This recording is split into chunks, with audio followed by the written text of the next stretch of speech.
What's up, Mr. Funicular? I see you, man. What's good? What is good?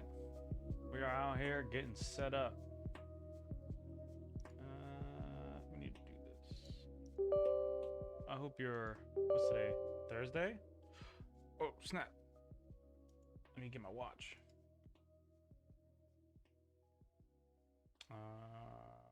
Yeah, I hope your Thursday is going great. Be right back.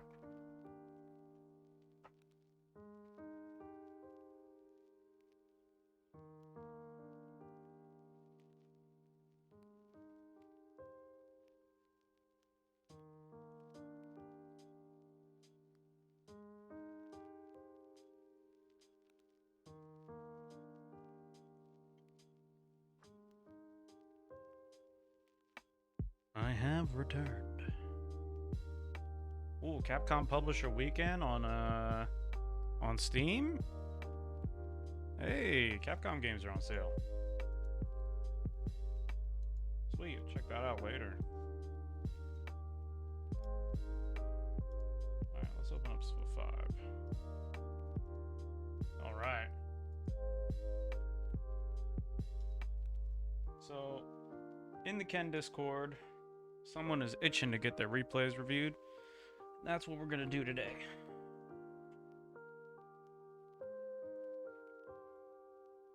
Alright.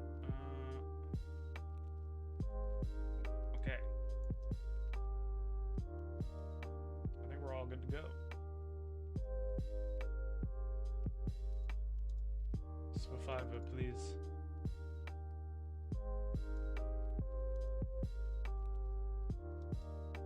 Split 5, please.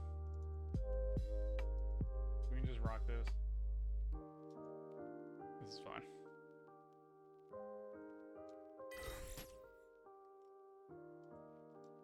We need to be somewhere around here.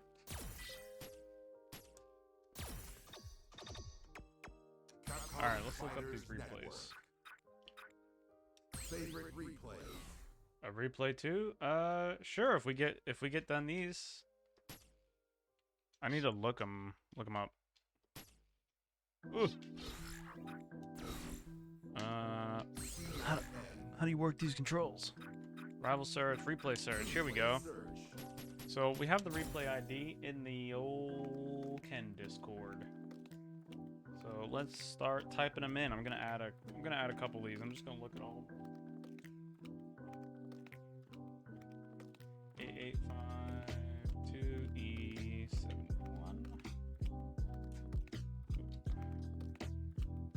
I typed that in wrong. I wish you could just copy and paste. Typing out these long sequence of numbers and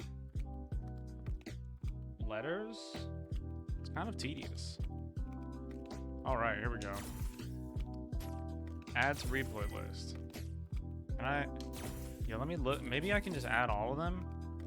It's this Poison player. Was it Battle Lounge? Oh, here we go. All right, we're in there. Right? How many replays did he add? He has 1, 2, 3, 4, 5, 6, 7, 8 replays. Holy crap. Alright, maybe that's a lot, but maybe it'll help.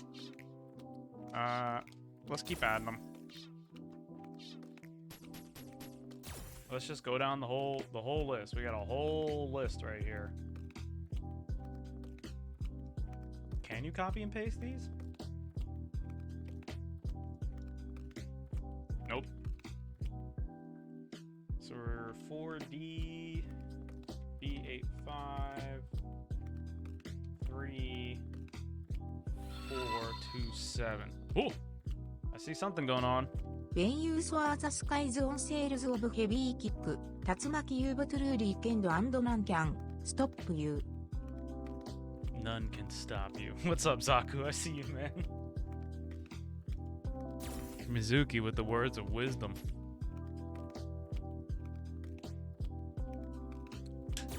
Okay.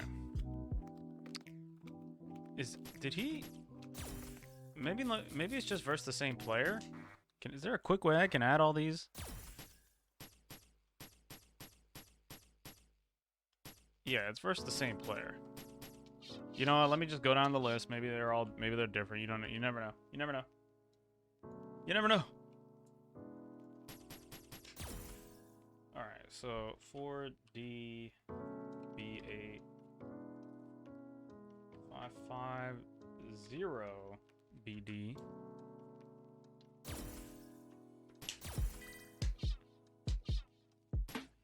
Okay, now we're on 4D B8 556 AE. Oh no! I've selected view replay. That's not what I wanted to do.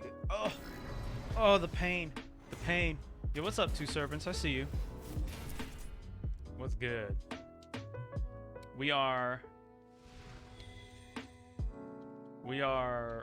looking at someone's replays, but first we need to add all possible replays to our list so we can watch them in a row.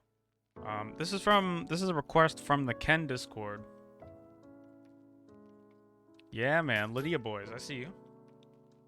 Tekken. I played Tekken yesterday, actually. Tekken is a good game. I remember. Well, yo, bro, if I misremembered, how embarrassing would that be? Alright. So we're on 4D B8. What is that? 55 E61? Okay. Okay. Remember when I gave you 19 replays to review? Yeah, I reviewed every single one of those, bro. Damn, you remember? Hey, man, I play bears, bro. That's the the secret about bear players. B85654D. Oh. Typed it wrong. We're almost there. We only got 3 more to go, counting this one. B8565 4D. Okay. We almost made it. Just a little bit more. Just 2 more.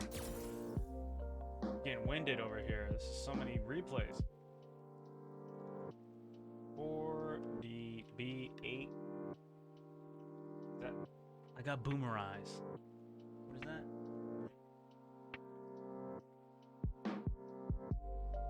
5 6 9.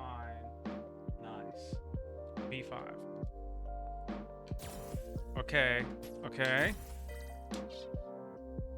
Last replay. Home stretch. This is for the sprint. Let's do this one fast. 4D B85. Right? 857043. Ooh, ooh-wee. I am in there swimwear style.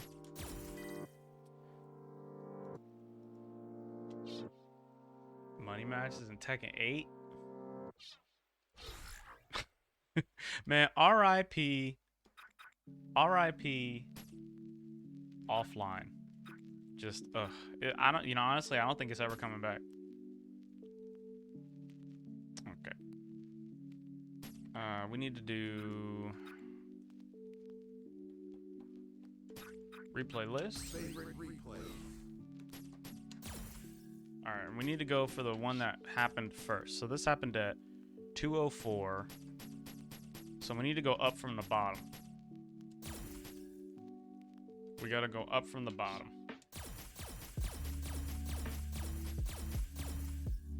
All right. Let's prepare a Word document as well.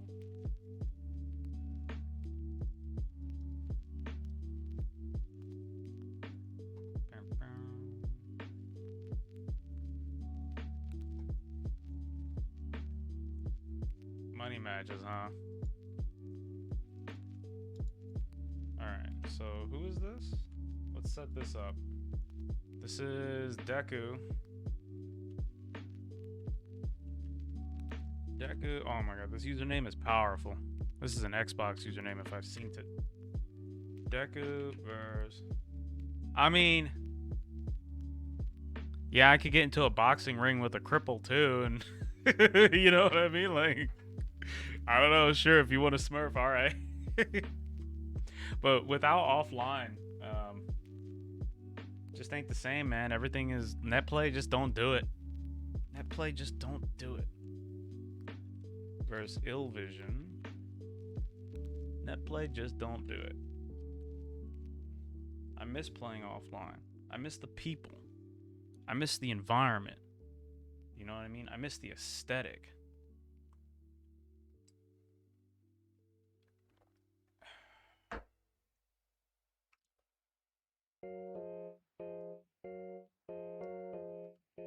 $20 per money match on net play? No thanks.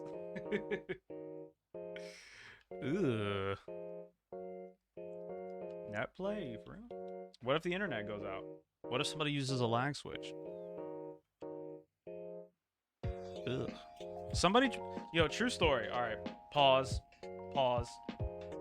True story. I once almost money matched a guy for a packet of Smucker's jam. I'm not kidding. So this guy, I beat him in the tournament, right? We play in the tournament bracket, and I beat him in the tournament bracket, right? And sometime after pools are over, right? It's like the tournament's not gonna happen until the next day or whatever. He comes up to me in the venue as I'm playing casuals. And this guy, he is fucking sauced. Like, he's really sauced out of his mind. And he's like, hey, fight me. Money match me right now, bro. I want to money match you. And I'm just like, nah, I don't want to money match you, bro. No thanks. We could just play though, right? We could just play. And then he's like, nah, money match me right now, $20, or it was like $20 or like $15 or something, right? And you know, so I was like, I don't know, man. We could just play. I don't want a money match. He's like, money match me right now. He's like, what? You don't got nothing? And I was like, I got this packet of Smucker's jam, right? And I out of my hoodie, I produce one of these. This is from the free breakfast at the hotel. I had this little packet because I had a bagel for breakfast, right? And he's like, and the gears start turning in his head. You know, they're winding. And he's,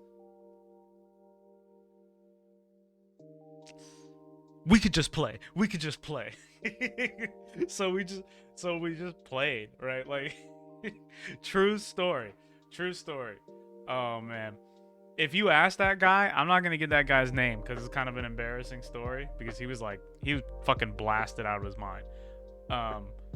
But yeah, that guy, he was so blasted, he'll be like, I don't remember that. I'm not even lying to you. Like, he'll be like, I don't remember that. True story though.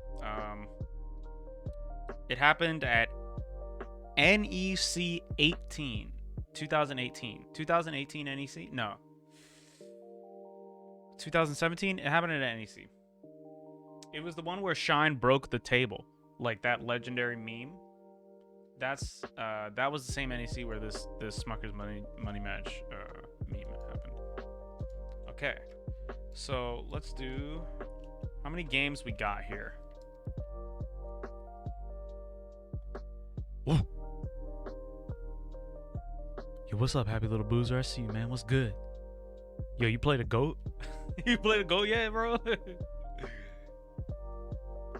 Man, I want some curry goat. I gotta play the goat. I have yet to play the goat. I'm not gonna lie. What is good?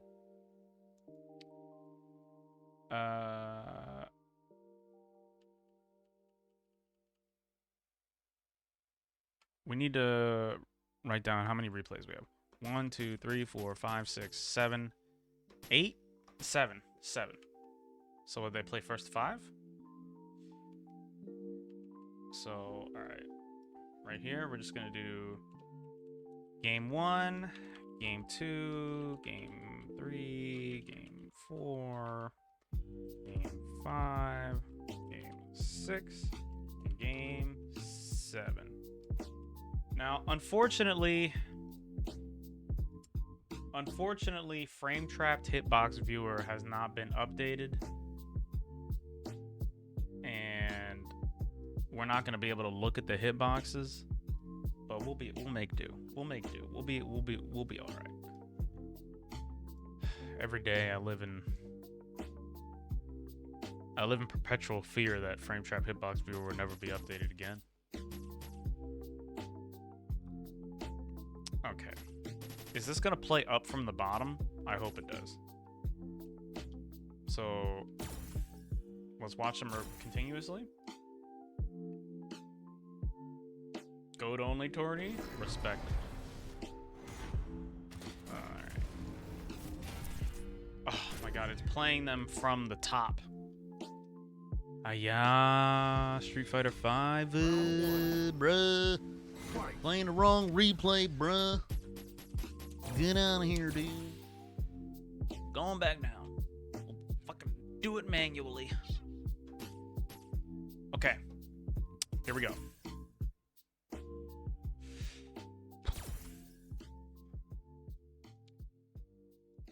So, all right. Hubba. That should be, damn man. Put me on the Gucci gang. What's gonna happen here is we're gonna look over these replays, and we're just gonna look for general patterns, right? Like things that happen fairly consistently.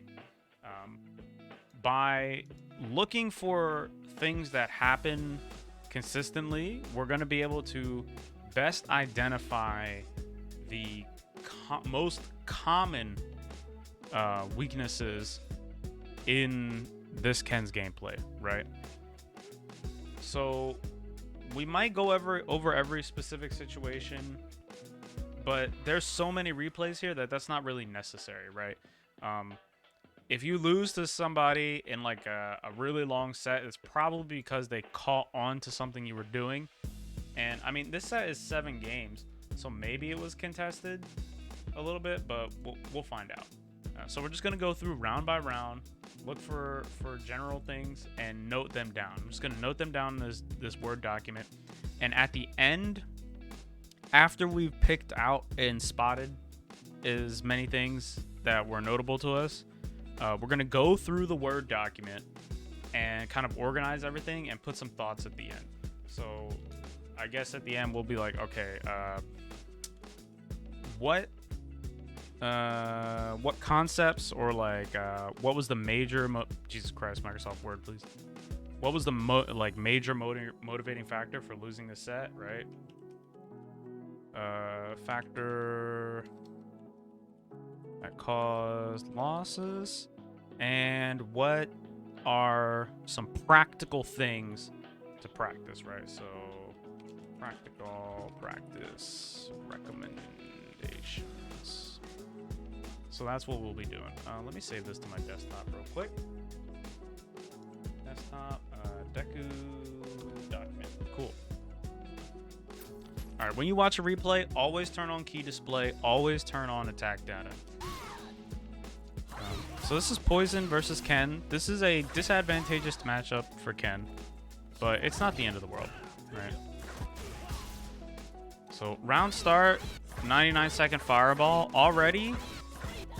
So this is gonna sound like a meme when I say this, but this is pretty factual, right? This is 99.9999% true, right?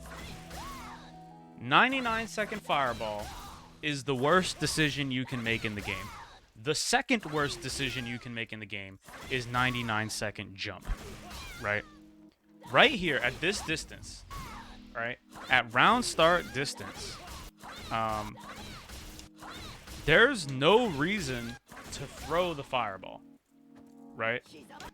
At this distance, all you really want to do is move, right?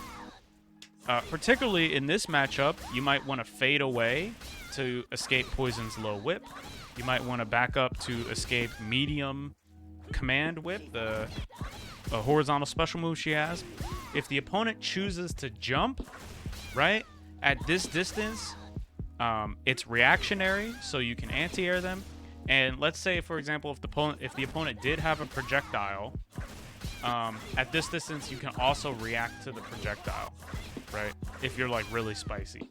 So right here, 99-second fireball is like just it. That ain't doing it. This is a very low reward option for incurring a lot of potential counterplay, right?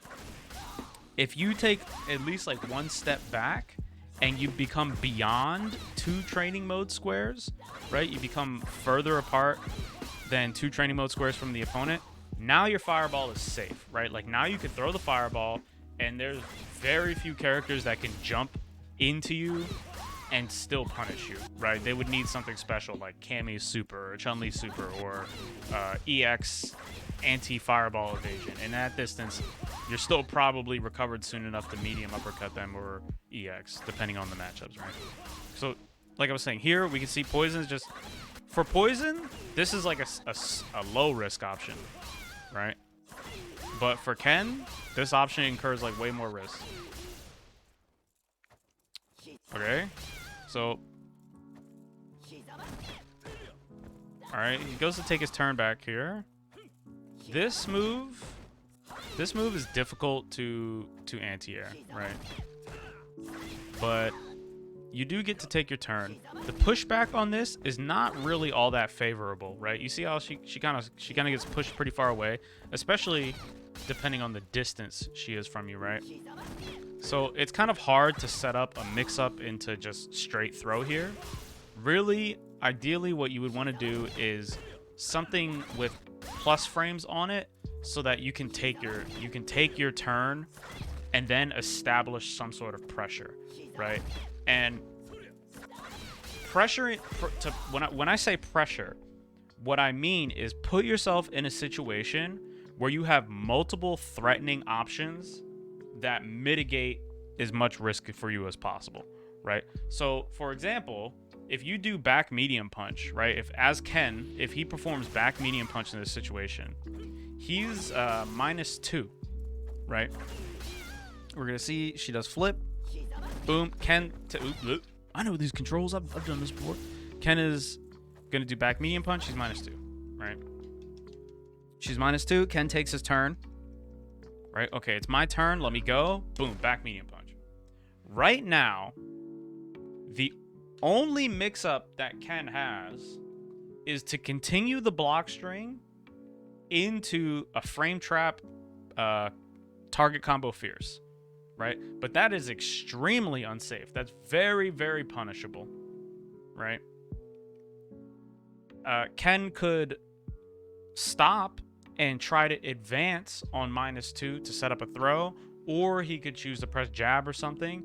But those options are not very powerful because he's at disadvantage, right? So even though you kind of do have like a gimmicky frame trap, without EX bar, you don't really present a threat. You can't Street Fighter V people by doing -2 surprise EX without EX bar, and you can't make the back medium punch, back fierce safe without EX bar. Furthermore, this is really, really early in the match. And to use a sequence like back medium punch fierce, you kind of need to know if they're willing to take their turn off of you, right? Because when you back medium punch people, it's their turn to go. So what happened here is Poison did flip. She says, hey, Ken, I'm -2. You want to do something? Ken goes, yeah, I'll do something, back medium. Hey, Poison, I'm -2. Do you want to do something? Right? And this player chooses to walk away, but he could have hit jab, right? Like Ken does back medium, down forward. He does down medium kick. This block string, Ken is asking you to get counter hit to shit right here. This is not a particularly potent sequence because Ken has limited options off of the back. He has limited real options off of back medium punch, right? So when Poison does this, what else could Ken do, right? She's -2. She's kind of far away. All right. Ken blocks. Stand jab, crouch medium punch, right? Stand jab, walk, stand jab. Stand jab, stand jab. Stand jab, walk, throw. Stand jab, back medium punch. Now your turn's over, right? He could do stand jab short. You could try crouching short, standing short, right? You could try any of those. You could even try down medium punch. The pushback would be pretty big, but any of those buttons are plus on block, which gives you tick throw opportunity or stagger pressure opportunity, right? You hit the plus frames and now you can threaten another button to frame trap them, or you can threaten moving forward, right?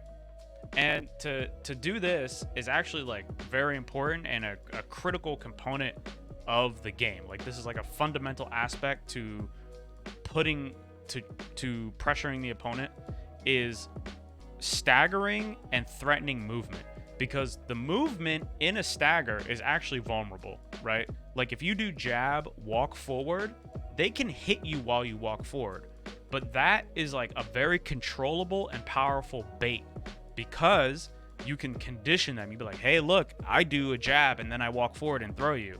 I did it twice. What's going to happen the third time? And then you do jab, down medium punch, or you do jab, back medium punch, and you counter hit their, you know, 3-frame button, or you counter hit their jab or their short or whatever they try to get you off with, right? Anyway, moving on. That is like super important, and the sooner you can set that up, the better, right? So already off the bat, it's only 95 seconds, and it's looking like Ken is not digging. He's not into doing sequences that put him in good situations and sequences that lead him to potential mix-ups, right? Even really simple ones like stagger, jab. You've seen every Ken player do jab, walk, jab, walk, jab, walk, jab, walk, stand fierce, right? That's like the standard. Like, yeah, I mean that's not super nuanced, but it's still effective, and people still do it all the time for a reason, right? So the down medium kick, I mean, okay, not the end of the world as a decision, because, you know, it is nice to stop your opponent from walking back, but we still have better low options here to pressure with, right? Okay, it happens again. Back medium punch again. Alright, so this is looking like it's gonna be a standard response. We'll find out. Okay, a jump in. Now jumping here is not really all that bad of a decision, because if you do jump over one of Poison's whips, you can kind of treat it like if you would jump over a fireball. Alright. And Poison has pretty weak defensive options outside of 3-frame, super, and V-shift. Her V-reversal is not even really that good. So this is not bad. All right, we get an opportunity for Oki here. What do we do? Okay, nice. Run. He doesn't get up. It's fine. Schmeedy. Almost. Not bad. Ooh, tick. Okay, that's good.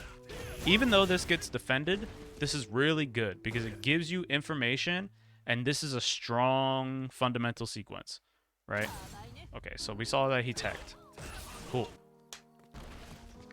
Again, here, right? This right here, after throw tech, you might want to hit a normal, right? You might want to hit a normal immediately. You might want to hit stand medium punch. Is a pretty decent normal. If there's a slight delay here, and Ken decides to go for pressure again. Standing medium kick, again, this is -2, right? So Poison gets interrupted trying to contest Ken walking forward. But if that didn't happen, this medium kick would result in the same kind of situation that back medium punch resulted in earlier, where like you just kind of give up your turn, you can't really do anything. If you touch the opponent with standing medium kick and they block, you can't even frame trap them with the second part of the target combo. It just whiffs. So every character in the game can just proceed to press a crouching button on you, right? So right here, if you advance, probably choose down strong or standing strong to put the pressure on, right? Here again, we get an opportunity. One of the strengths of standing medium kick is that you can confirm it, right? It's not really a great pressure starter, but it's a pretty good interrupt, and it's a pretty good whiff punishing tool. So right here, it's possible to confirm into the roundhouse portion of the target combo. It's just kind of difficult, right?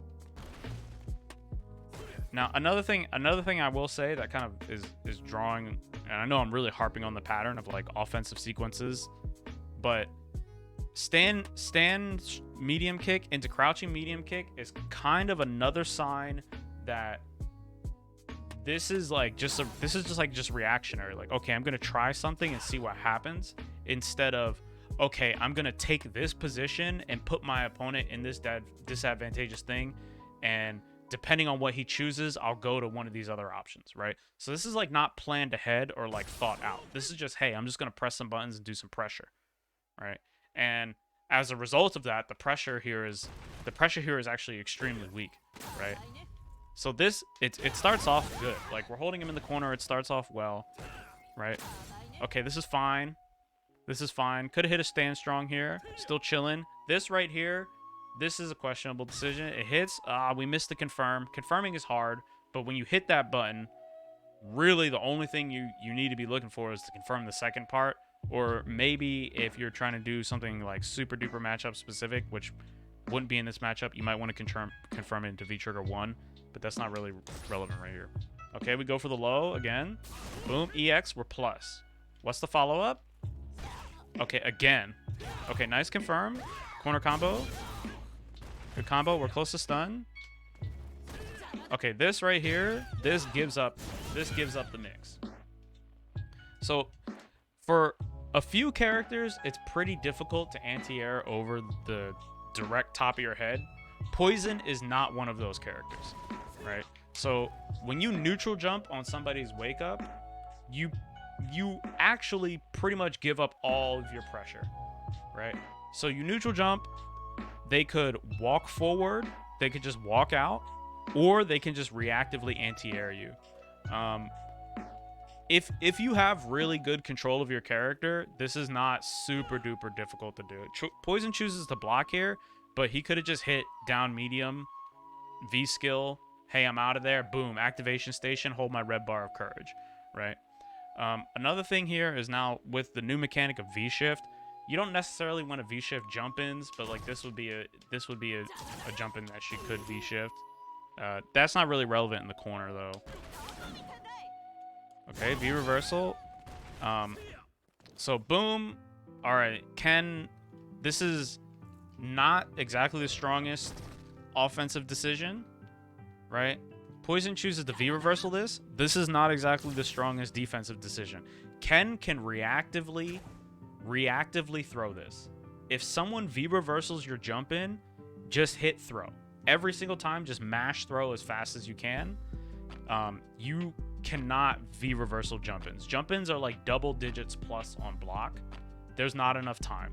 So here, when Ken gets hit with that's because he presses jab, right? If he had pressed throw, Poison would have got tossed.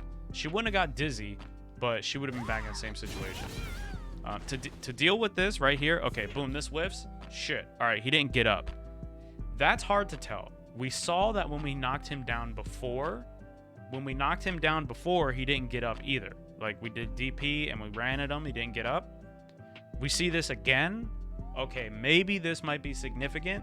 We'll just keep it in the back of our mind, but it's, all right, our overhead whiffed, no big deal. What do we do next? All right, we're right in front of him. His dizzy is really high. He has 2 units of V meter. There's 2 ways he could go about this. He could try to just defend correctly and activate to push the corner position away, right? Or he could go for a V reversal to reduce his stun, right?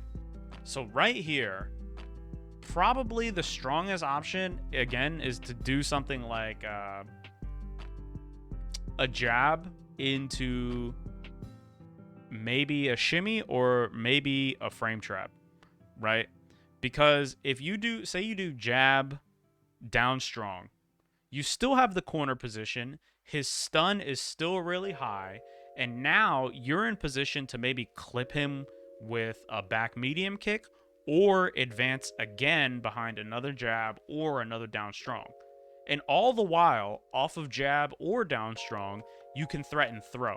So he really has to very accurately react to what you're doing, right? You could also choose to meaty throw here as well, but you'll still maintain the corner position. But choosing to do a normal attack, and a normal attack that's not V reversible, so I wouldn't choose like fierce, wouldn't choose down strong as like the meaty of choice right here, because if he V reversals, you really want to try to be able to throw him out of it and punish him to keep his stun high. One of the benefits of V reversal is that it makes your bar start decaying immediately, and in this situation, when you're mounting pressure, that's basically one of the main things you want to avoid, is like the stun going down. Now, that all being said, if we look at the health bars, right? If we look at the amount of health, the only thing Ken really has to worry about is the activation station. Like if poison turns on the red bar of courage, that's kind of the only way he can make a pretty significant comeback. Ken is like double poison's health, right? A little bit more than double. So like, it's not really on Ken to take any significant amount of risk. Like potential options you could choose, you could just like, okay, this one I might get hit. Nah, I don't want that one, because your health is super duper high. Poison has to approach you, right? Poison has to open you up. So right here, you take the pressure because it's free, cool. If they push me away, I don't necessarily need to run back in because my health is so damn high. And to move towards the opponent, to make an offensive action or to start an offensive sequence, necessitates some kind of risk, right? So yeah, for sure, force poison to do that. Don't give him a chance to react to it, right? And if he V reversals, that's cool too, because now he doesn't have the red bar of courage. It's a little bit easier for me. You know what I mean? I mean, of course, poison could like put gray health on you for 78 seconds, but is she really gonna, like, is it really that easy for her to get in if you just kind of sit there, right? So if she V reversals, that's cool too, right? So there's a couple ways you could go about this. Right here though, this is probably the riskiest and least effective option. Okay, V reverse, overhead, hard to block. Cool. All right, chilling, not bad. Now we know that poison likes to do regular flip kick. We've seen poison do down fierce, but we haven't seen him do any of the whip normals yet. So maybe a light fireball from here, prepare for the flip kick, or maybe wait for the flip kick. Okay, jump. All right, that's new. Dash. Okay. Okay, he V reversals this again. That should be a grab every time, 100%. Okay. Boom. All right. Okay, fierce. What's poison get here? Poison gets canceled to medium whip, right? She gets nothing to retreat or advance. So right here, this V reversal, what are we doing? What position does this get us in? What advantage can we take from this, right? So we touch poison with the V reversal. Cool. We're -2. I mean, we're +2. I'm sorry. We're +2. If we were close enough, we'd be able to start pressure, right? We'd be able to touch poison with jab. We'd be able to touch poison with down medium punch if he chooses not to mash 3 frames. We might even have a throw mix-up. But right here, we're really far away. Our stun wasn't up, and poison doesn't have any particularly strong options to advance here. Anything poison is going to do to us after this standing fierce is going to push us back, and it's going to push poison away. So to advance here, he has to take some interruptible action, right? So why did we V-reversal? V-reversal doesn't really get us into a super good situation. And it kind of, I mean, I guess you could say it pushes him to the corner a little bit, but yeah, you know. Okay, good anti-air from him. Boom. All right, this is a little bit of a waste of resource. All right, decent anti-air, cool. Jumps are hard to react to, but that's just the breaks of this is like, you need to train your lizard brain. You need to train the base of your spinal cord. You need to train, you know, the Unga Bunga monkey deep in your subconscious to just do DP. Right here, fierce DP is magnifique. Just boom, DP. Right here, you get Oki again, he's almost dead. Right? But jumps are hard to react to. Them's just the breaks. Okay. Cool. Okay, this V reversal makes a little bit more sense. A little bit more reasonable. Nice. We get options here. Why are we starting our pressure with down medium kick, right? If the answer to that question is not, I thought it was very likely for him to walk back, the answer, this is a suboptimal choice, right? Unless you were confident, right? Unless you were like, okay, 70%, maybe 80%, he walks back here, I get to confirm to something, right? Unless that's what you were saying, this down medium kick is a wasted opportunity because you always want to start your pressure sequences with something that puts you into a good position with spacing and something that puts you into plus frames if at all possible, right? You want a good position, you want plus frames, and you want potential mix-ups back into plus frames. The more you can maintain plus frames, the more you can maintain potential chances to pressure the opponent, right? So down medium kick on block, if he just sat there, which is what he should do, right? If he just sat there, he would be able to punish you with stand jab. Even if you did fireball, he'd say, oh shit, down medium kick, mash, stand jab, or mash, stand short. He'd interrupt your fireball. Even if you did EX fireball, he'd interrupt you, and you know, if he was super godlike, he'd be able to punish you. Okay. All right. So here, right? Another decision. Okay. You know he's minus, right? This move, her roundhouse is actually punishable on block. If you're close enough, you can punish this with stand short.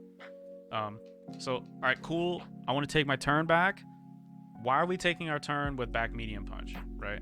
And then here, why are we jumping? Ken is still in the lead, right? So what does this jump do for us, right? Is he vulnerable to jump-ins? Maybe. I mean, we got one good jump in. He anti-aired us one good time, so you know we don't really know yet. But this jump in is very, very risky, right? Because the more actions we take with the health lead, the more potential we give him to make the comeback, right? So air to air, boom, throw. Okay, he teched. The throw afterwards, not a bad decision. Like tactically, this throw is pretty okay, right? We're plus frames, we get a mix up. If we throw him, okay, we saw that he teched. We want to note this down. Like, all right, he's teching right here. He's teched a few times. What kind of situations does he tech in? How can I use this to my advantage, right? I just want to keep that in the back of your mind. Okay, decent block. Boom. Chilling. All right, anti-air opportunity. Anti-air opportunity. This is a game-losing decision. He just made a game-losing decision. He threw it away. Right here, this is 100% game-losing decision. V-reversal, throwable. He chooses the block. Turn steal, right? So right here, if Poison took her turn appropriately, right? So he could have punished this with the throw. Right here, he gets to take his turn. If he pressed his button, if he pressed the proper button, if he didn't press throw and whiff, right? This throw whiffs, and he presses it a little bit late. But if he pressed jab, Ken is dead, right? Like, I don't know, Poison could have did like jab or stand short, buffer, EX, kick, and Ken is like probably dead. Oof. Dash forward overhead. Unfortunate. Dashes are much harder to stop than jumps, but for majority of intense and circumstances or whatever, you can consider them strategically the same as jumps, right? Like, you trade a bunch of vulnerability. When you jump, you can't block. When you dash, you can't block, but you move towards the opponent in possibly an unexpected way. You trade vulnerability for the movement and the opportunity to get close to them and maybe get some plus frames, right, off of pressing a button. So here, all right, dashes are hard to check. This also kind of hard to check because he dashes from pretty far away. Generally, you would want to try to press like jab, jab into these, or if you're really good, you could press down, medium punch into check a dash. So this is hard to block. All right, cool. Ooh. See, now look, the health. The health is so similar now, right? And this really almost all came from our attempts to, or Ken's attempts to move around and Ken's attempts to attack, right?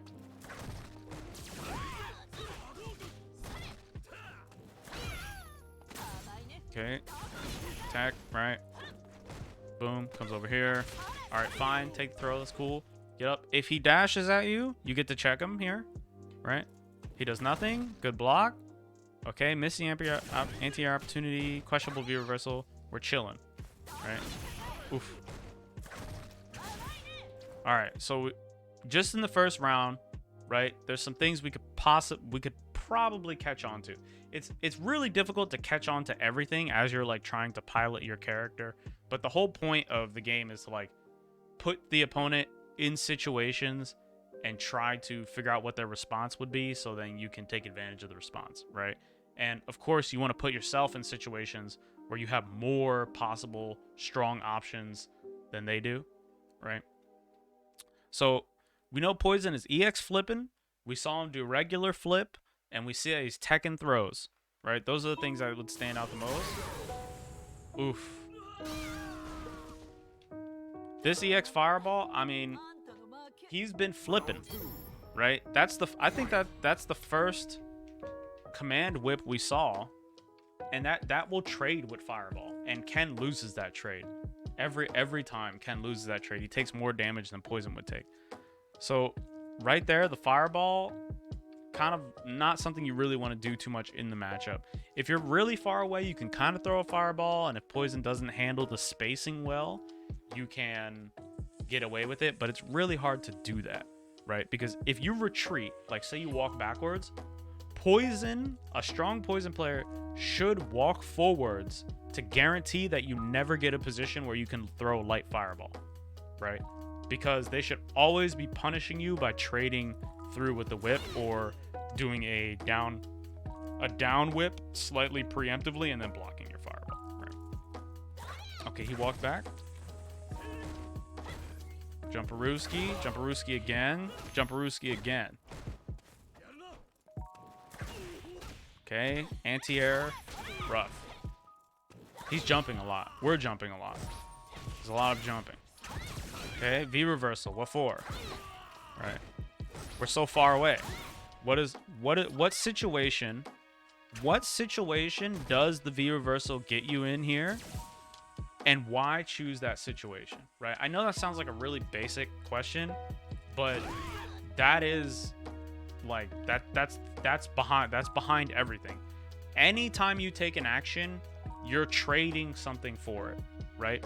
If you V reversal, you trade a unit of EX bar and potentially your opportunity to activate V trigger. If you move forward, you're trading all those frames you locomote forward for not blocking. If you stand up, you're not blocking low. If you tech, they can bait you. If you throw a button, they can interrupt you or they can block it, right? You're always trading for something. So like, why take this option? And does it get us into a desirable situation? I don't know. Furthermore, some matchup specific stuff. That forward whip is minus on block, right? If she does that too close, it's punishable, right? So right here, even though it's very difficult for Ken to punish, right? You don't need to V reversal. You could walk forward instead. You could take your turn by walking forward. You could take your turn by starting up a move, right? You could start up a fireball if you wanted, but this guy has a propensity to flip, and fireballs are kind of weak in this matchup, so I don't think I would personally choose to throw a fireball right there. But like, maybe if you just walked up, you might get into a position you want to be in more often. Okay, cool. He's walking himself to the corner. All right. It's going to be hard for us to make the comeback without the V trigger, but oof, surprise EX. Oh, okay, reversal. He fucks his meaty up. It's okay, though. He gets hit by the second rep. Show you rep.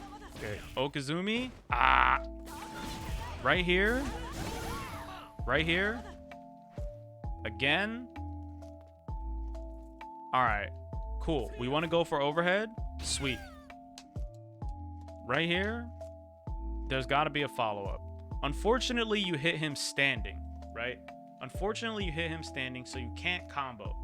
If you recognize the fact that you hit him standing, that's really good. Like if you go, oh shit, I hit him standing, let me not do a 3-frame, that's really good. But you're still plus. You're right in front of his face. You could go for throw, you could go for jab, you could go for down medium, and then you could start a pressure sequence. Pressure sequence doesn't start with walking backwards. Why walk backwards into down medium kick, right? So you give up the plus frames and then choose to go for negative frames. Furthermore, you choose to go for something that pushes you away, right? You're really far away from him now. What you just did as Ken is put yourself into a situation where he's at advantage. Now, right now, Poison has more good options than Ken does, right? Poison has way more good options than Ken does. He could stand medium kick. He could walk forward. He could stand fierce. He could crouch fierce, right? He could EX flip. He could try to surprise dash, or he could even try to jump over you. If he jumped over you right now and you did a cross cut on him, he would just get out of the corner, right? So like almost all of the things he can choose to do right here are pretty good. The worst things he could choose to do right here might be forward dash, sweep, or walk forward for a very long amount of time, right?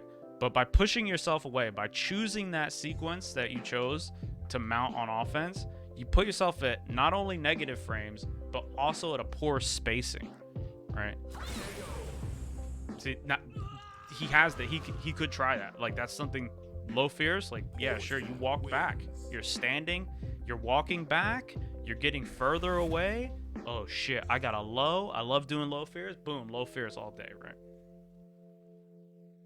You got to think that not only are you trying to condition your opponent on offense, but you're conditioning them on your defense and when you move around, right? When you stand in a certain spot, it is enticing for them to take certain actions, right? So if you walk up to Poison and walk away, Poison's gonna be like, oh shit, I could get low fierce right there, right? Let me get, is he close enough? Can he sweep me? No, he can't sweep me. And maybe Poison doesn't know that Ken can do EX Tatsu off of a low fierce punish that's like out of his sweep range, like just out of his sweep range, right? Maybe he doesn't know that, so he's just like, oh, low fierce. You know what I mean?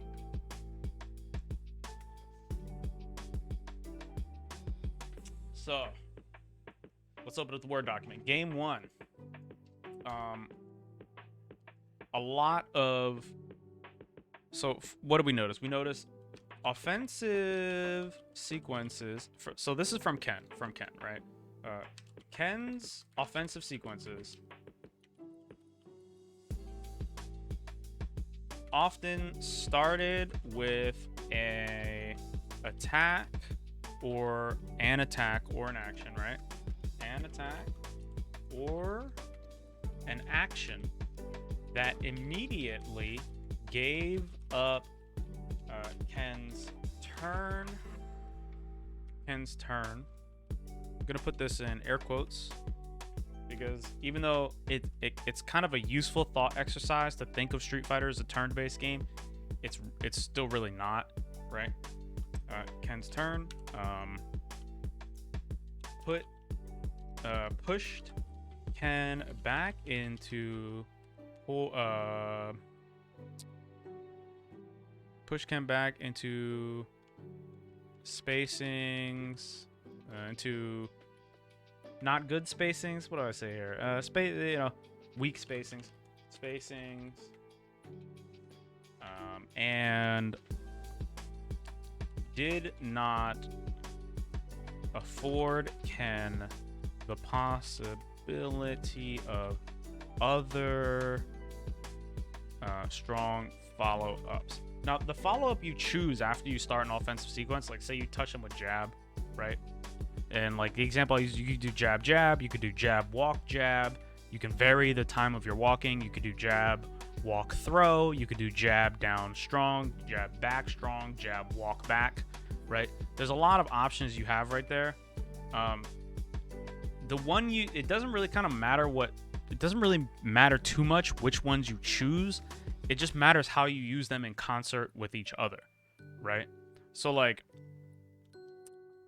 for example, if I wanted to be offensive and I wanted to get close to the other guy, I might do jab, walk, jab, jab, walk, jab, jab, walk, throw. And if he techs,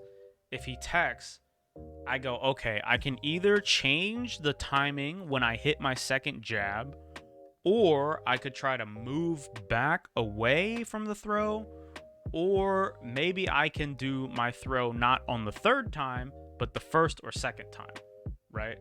Like, you have ways to go. You have strategies and little stratagem sequences to choose, and how you use them together to put you into other good sequences is like really, really important.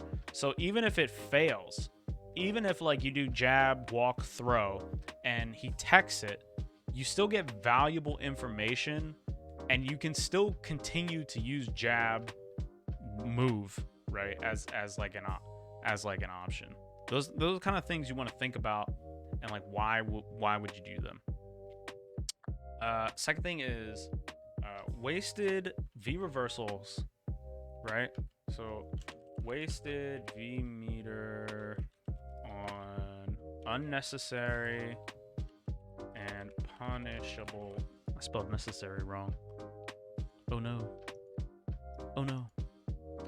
Unnecessary and punishable V reversals. Let's see. Missed several anti-air opportunities.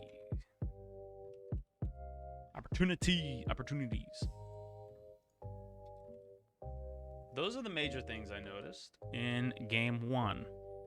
Some matchup knowledge, like, now when I say matchup knowledge, I think it's easy to think, oh, okay, I can punish this, I can't punish this, he gets to frame trap me here, right? But there's also, like, what do you do after you block Poison's forward whip, but you're too far away to hit him immediately, right? Do you want to walk? Do you want to dash? Do you want to try to jump? Do you want to try to do a move? Do you want to move forward? Do you want to move back, right? That's matchup knowledge as well. Like, okay, what can I do to get myself into a good situation here? Right? What can I do to get myself into a good situation? Minor, so I'm just gonna say minor matchup knowledge checks. Minor matchup knowledge missing? Question mark matchup knowledge. All right, let's go to game 2.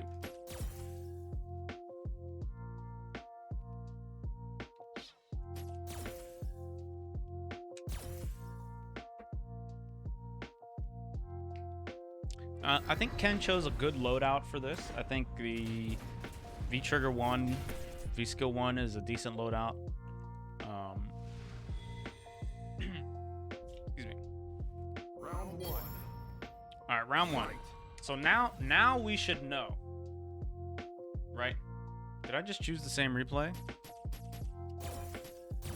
I'm gonna go check.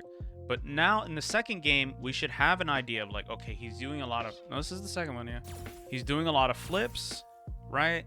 We know that he's not really doing the special move whip. He's doing a lot of low fierce. We know that he's jumping quite a bit, right? And we know that he's teching, right? He's teching. Round one. Fight.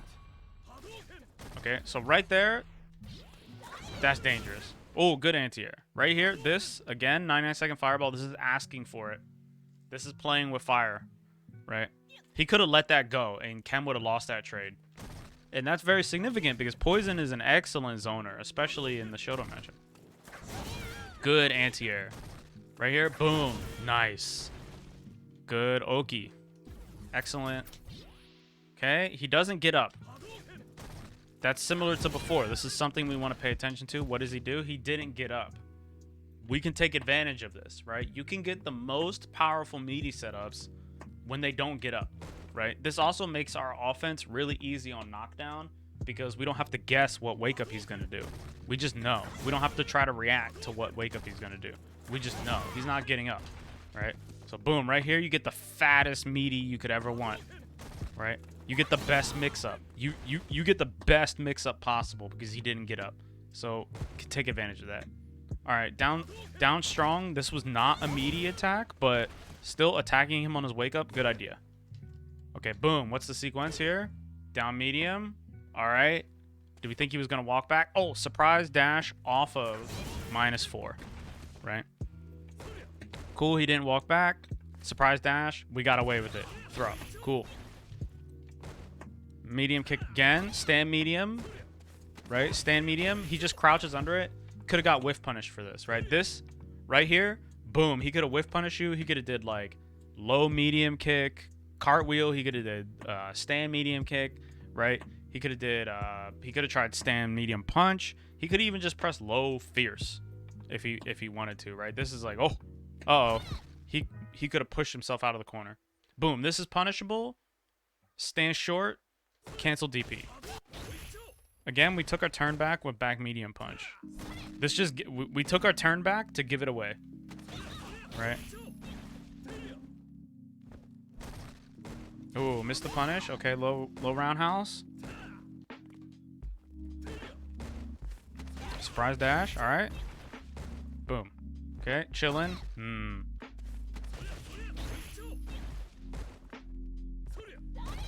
Rounds. This, he got hit here. He should not have got hit here, right?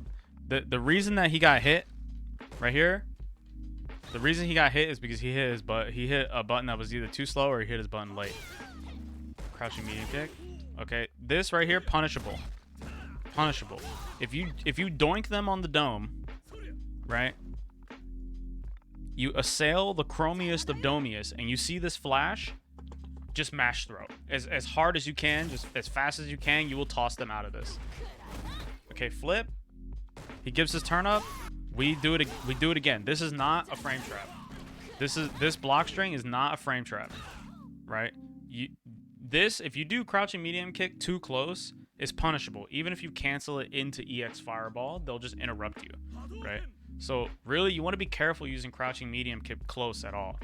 If you want to hit the opponent low and they're close to you, try crouching short, because you can always do crouch short, stand short, or if you counter hit them, you can do crouch short, counter hit, down medium kick on confirm, right? Which is, of course, is hard to do. It's not easy, right? It's much easier said than done, but it's still a stronger option, right? Especially because of the potential that they'll immediately try to crouch again, right? A lot of times if you strike the opponent low, they'll be like, oh shit, my ankles, and then they try to crouch. If you do low medium kick and you hit them, they try to crouch, and they crouch, you don't really get a lot of good follow-up, right? But if you do low short, because the hit stun is small, you now have like a pretty good opportunity to suddenly either advance on them, or you can press another button if you so choose, right? Okay, cool. We have him in the corner. We have a huge health lead. Huge health lead right here. Right? Huge health lead. He doesn't have V-Trigger. He doesn't have EX. We have him in the corner. If we took a step forward, we took just under half a training mode square forward, we'd be able to punish his low fierce, right? Why jump? What does jumping give you in this situation that you couldn't get some other way, right? And we also know that when we've jumped at him before, he's either come up in the air with us or he's anti-aired us, right? So we test it, even though it was one game is it's not feasible or realistic to be informed on everything, right? Like, let me say this. It's not like you can make a read on everything. You can't recognize every pattern. That's very, very difficult. You'd be one of the best players in the world if you could do that. But it's possible to catch on to maybe 2 or 3 patterns, right? So what I'm saying right here is if last game, depending on what we were trying to look at, depending on what we were trying to remember, we would know that we tested this guy's anti-airs by jumping, right? Well, first you have to intentionally jump with the intention of testing, right? If this was thought through, right? If we thought this through, we would be thinking like, okay, if he anti-airs, we're going to use that information for our advantage, right? We know that he can anti-air. We can use that to our advantage, right? So it's possible to know that he'll anti-air you right here, right? And he gets the roll out of the corner. So why did we choose to jump, right? The jumping is like one of the 3 things we could have done to absolutely just give up our lead, right? If we dashed, he could have checked us. If we held forward and walked for a really long time, he could have checked us. And if we jumped, he could have checked us. And in all circumstances, he could have used that opportunity to escape the corner, right? We have him in the corner. We have a huge health lead. He can't walk backwards to make our moves whiff. And most of his moves are punishable up close, right? The good ones, the whip moves. So we're in a commanding position. All we need to do is just kind of wait for him to fuck up, right? Because to get out of the corner, he has to do something, right? He has to do something that we can punish, or that's something that we can take advantage of as Ken. So why are we going all in on this jump when it's like kind of the only thing we could have done to let him out? He doesn't do the V skill, which is kind of good. It's like lucky and fortuitous for us that he doesn't do the V skill, but still, ooh, that's rough, right? Like that gives up your lead. The position behind the amount of space behind your character, right? The amount of distance between you and the wall is way more important than your health bar, unless you're about to die from the next hit, right? Unless you're about to get into an irrecoverable situation, a situation you can't recover from, the space behind you is like super important. So right here, we raise our chances of having something happen. We raise our chances of having something good for us happen by like 80% by just letting him cook in the corner, right? We could just sit there and be like, hey man, you're in the corner. And he'll be like, damn, I know I'm in the corner. Oh, let me try to escape. And you go, haha, you dashed. Let me react to that. Or, oh, you jumped? Oh, let me down fierce, right? Or, oh, I see you'd like to walk forward. Eat this normal. Or, oh, I see that you're just sitting there. Well, now you have to deal with my pressure. I've advanced, right? Like, you have so many safer and more stronger options that lead you to potential other stronger options, right? When you jump, you just narrowed your possible outcomes to like 2. He either anti-airs you or he doesn't, right? That, why take one good option and one bad option, one good consequence and one bad consequence, when we could have like 3 bad consequences and 7 good consequences? You know what I mean? We want more and more chances. And even though this is only game 2, right? Even though this is only game 2 and it's hard to make reads really fast, like it's going to be hard to digest and maintain the necessary information, it's still possible to know that he would anti-air this. Like, he's not very vulnerable to jump, right? And furthermore, it's only game 2, so maybe we want to experiment a little bit with things that we didn't do in game 1, right? Because we're going to play a long set.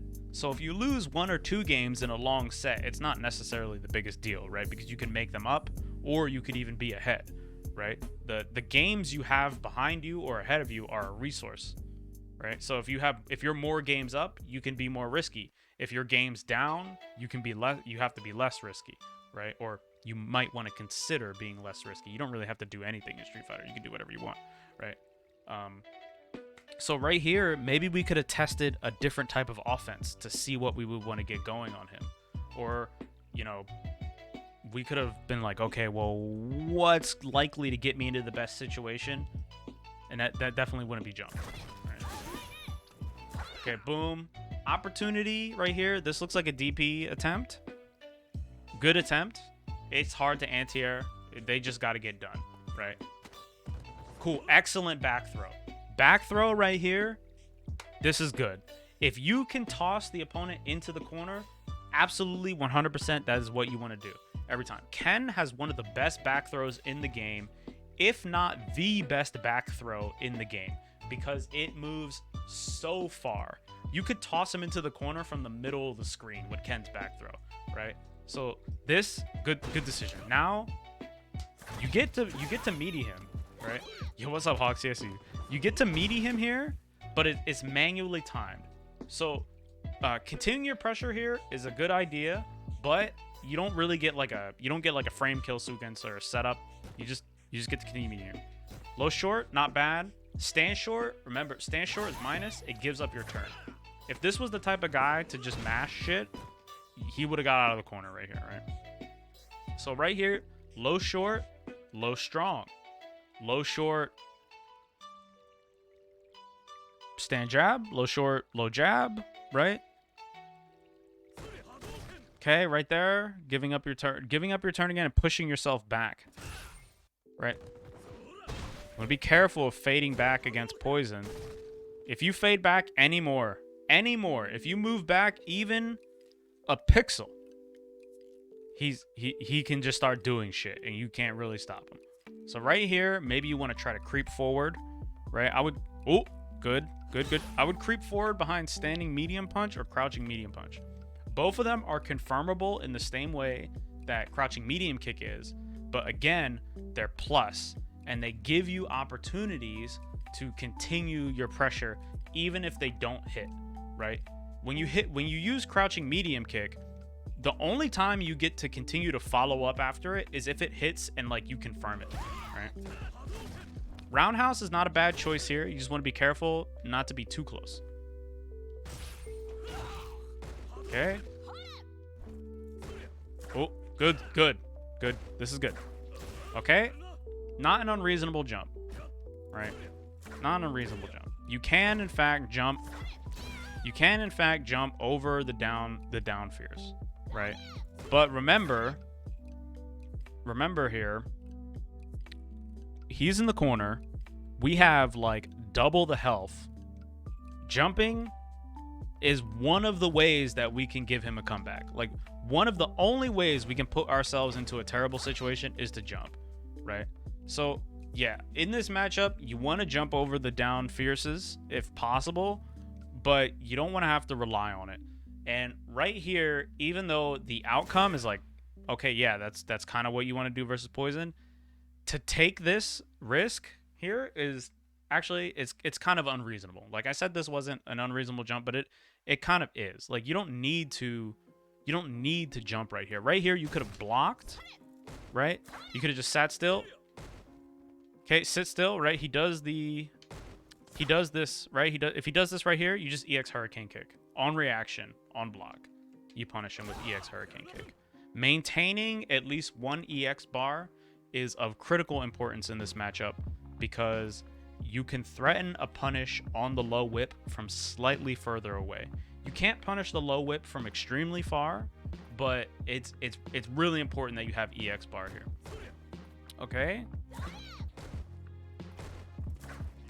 Boom. Here, this again seems like this signals to me like, okay, I'm just throwing out offensive actions to see if they work, right? Because if this was premeditated, if this was planned ahead, like, okay, I'm gonna jump fierce into some pressure, he would have died, right?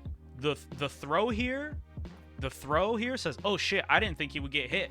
I thought he would block that, or, you know, heavens forbid, I thought he would anti-air me, right? Like, this is like, oh shit, he got hit.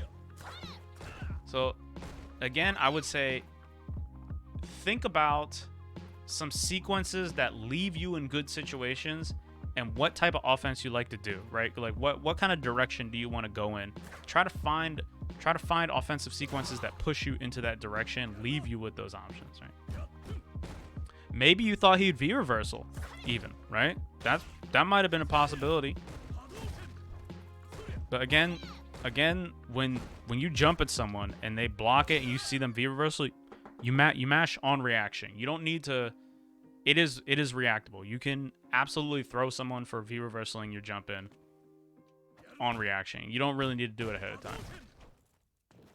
This again right here, this seems almost insignificant, but this is very, very important, right? So okay, you do this projectile.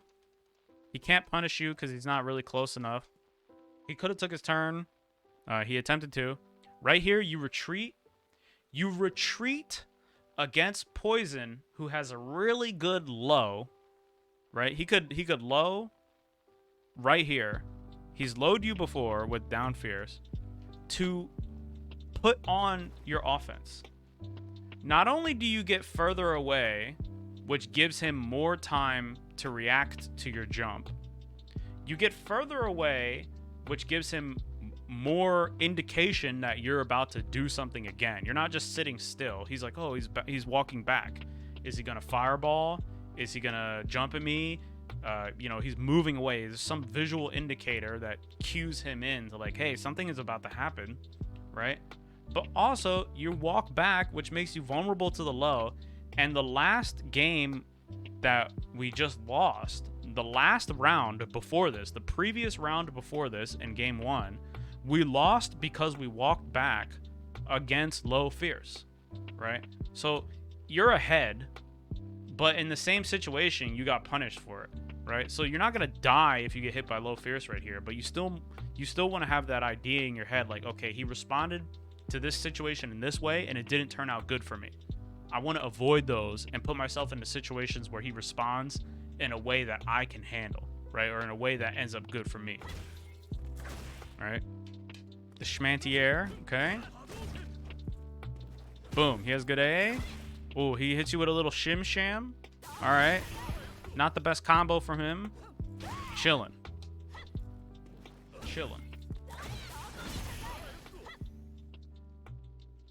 Right here. Is this a V reversal attempt? This looks like a V reversal attempt. What I would say is, damn. All right. Lucky sweep. V reversaling right here. Just like the previous round, why do we need to V reversal? Right? We know that the red bar of courage. Yo, what's up, the Diggle? I see you. The red bar of courage is the most important resource in this game. Let me move the camera, right? I'll put the camera up here, right? This red bar, right? The red bar of courage is the most important resource in this game. The whole game is designed around this shit. And red bars are obnoxious, right? So like right here, he could activate. He could do a sequence into activate, and then he gets to pressure you with the cocktail, right? That is super fucked up. If you want a V reversal, save it for then, right? Or you could save your meter, and if you had a chance, you could say, oh, I can activate and extend my pressure. Plus 14 off my fireball. Hold that shit. Time for a mix-up. Hope you could block overheads, right? Or, you know, if you hit him, God forbid you hit him with fireball, you plus 21. Frame trap into overhead. Or, oh, I hope you can defend against this low you can't see, right? You have so much more option with the V meter, and V meter is super important, right? That's super important. It's fucked up. He could activate. If he activates, then your V meter is even more important because it's one of the only ways you can get him off of you.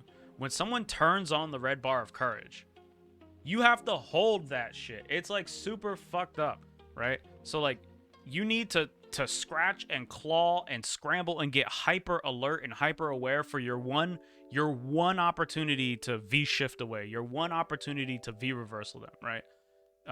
So saving your bar is super important. Anyway, furthermore, the V reversal right here, right? V reversals are expensive. That's the point I'm trying to make. It's like that resource is important. V reversals are expensive. Why did we V reversal right here? This is a V reversal attempt, right? If he's doing down medium punch, what are we trying to do? Prevent him from activating? Maybe, right? Trying to get him off of us? I don't know, right?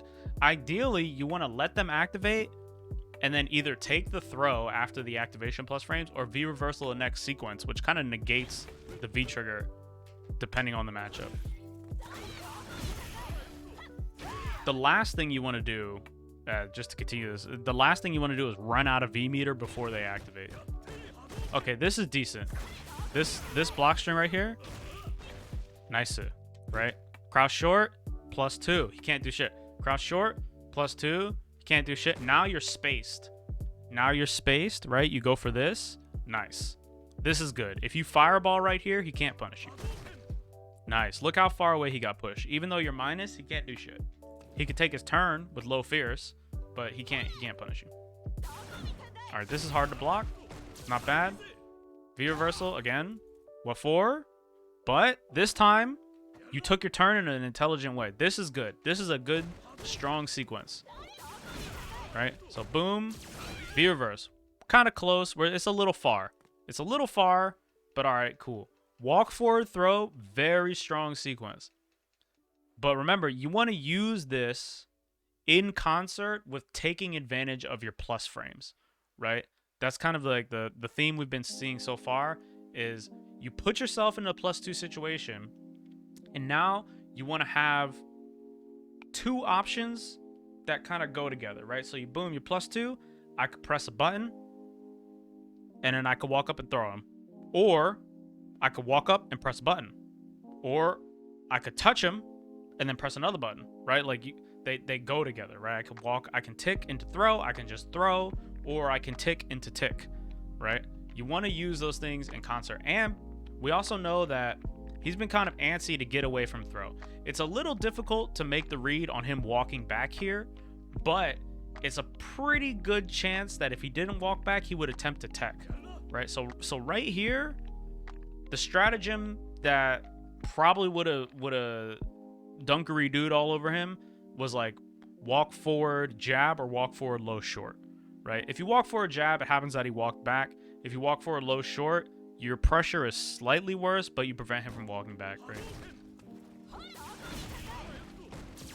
Okay, boom. Not a bad idea. It just doesn't work out. Remember, we're gonna keep that in the memory banks, right? Still chilling. We're ahead as shit. We're ahead as hell, right? Don't need to take too much risk. We're super duper ahead. Okay, cool. He hit us. Raw activate. Fine. Absolutely fine. Don't panic. Right. Ooh, okay. Fireballs. A little hard to use in this matchup. Right. Raw activate is fine. Let's take a look at our resources, right? We have full EX.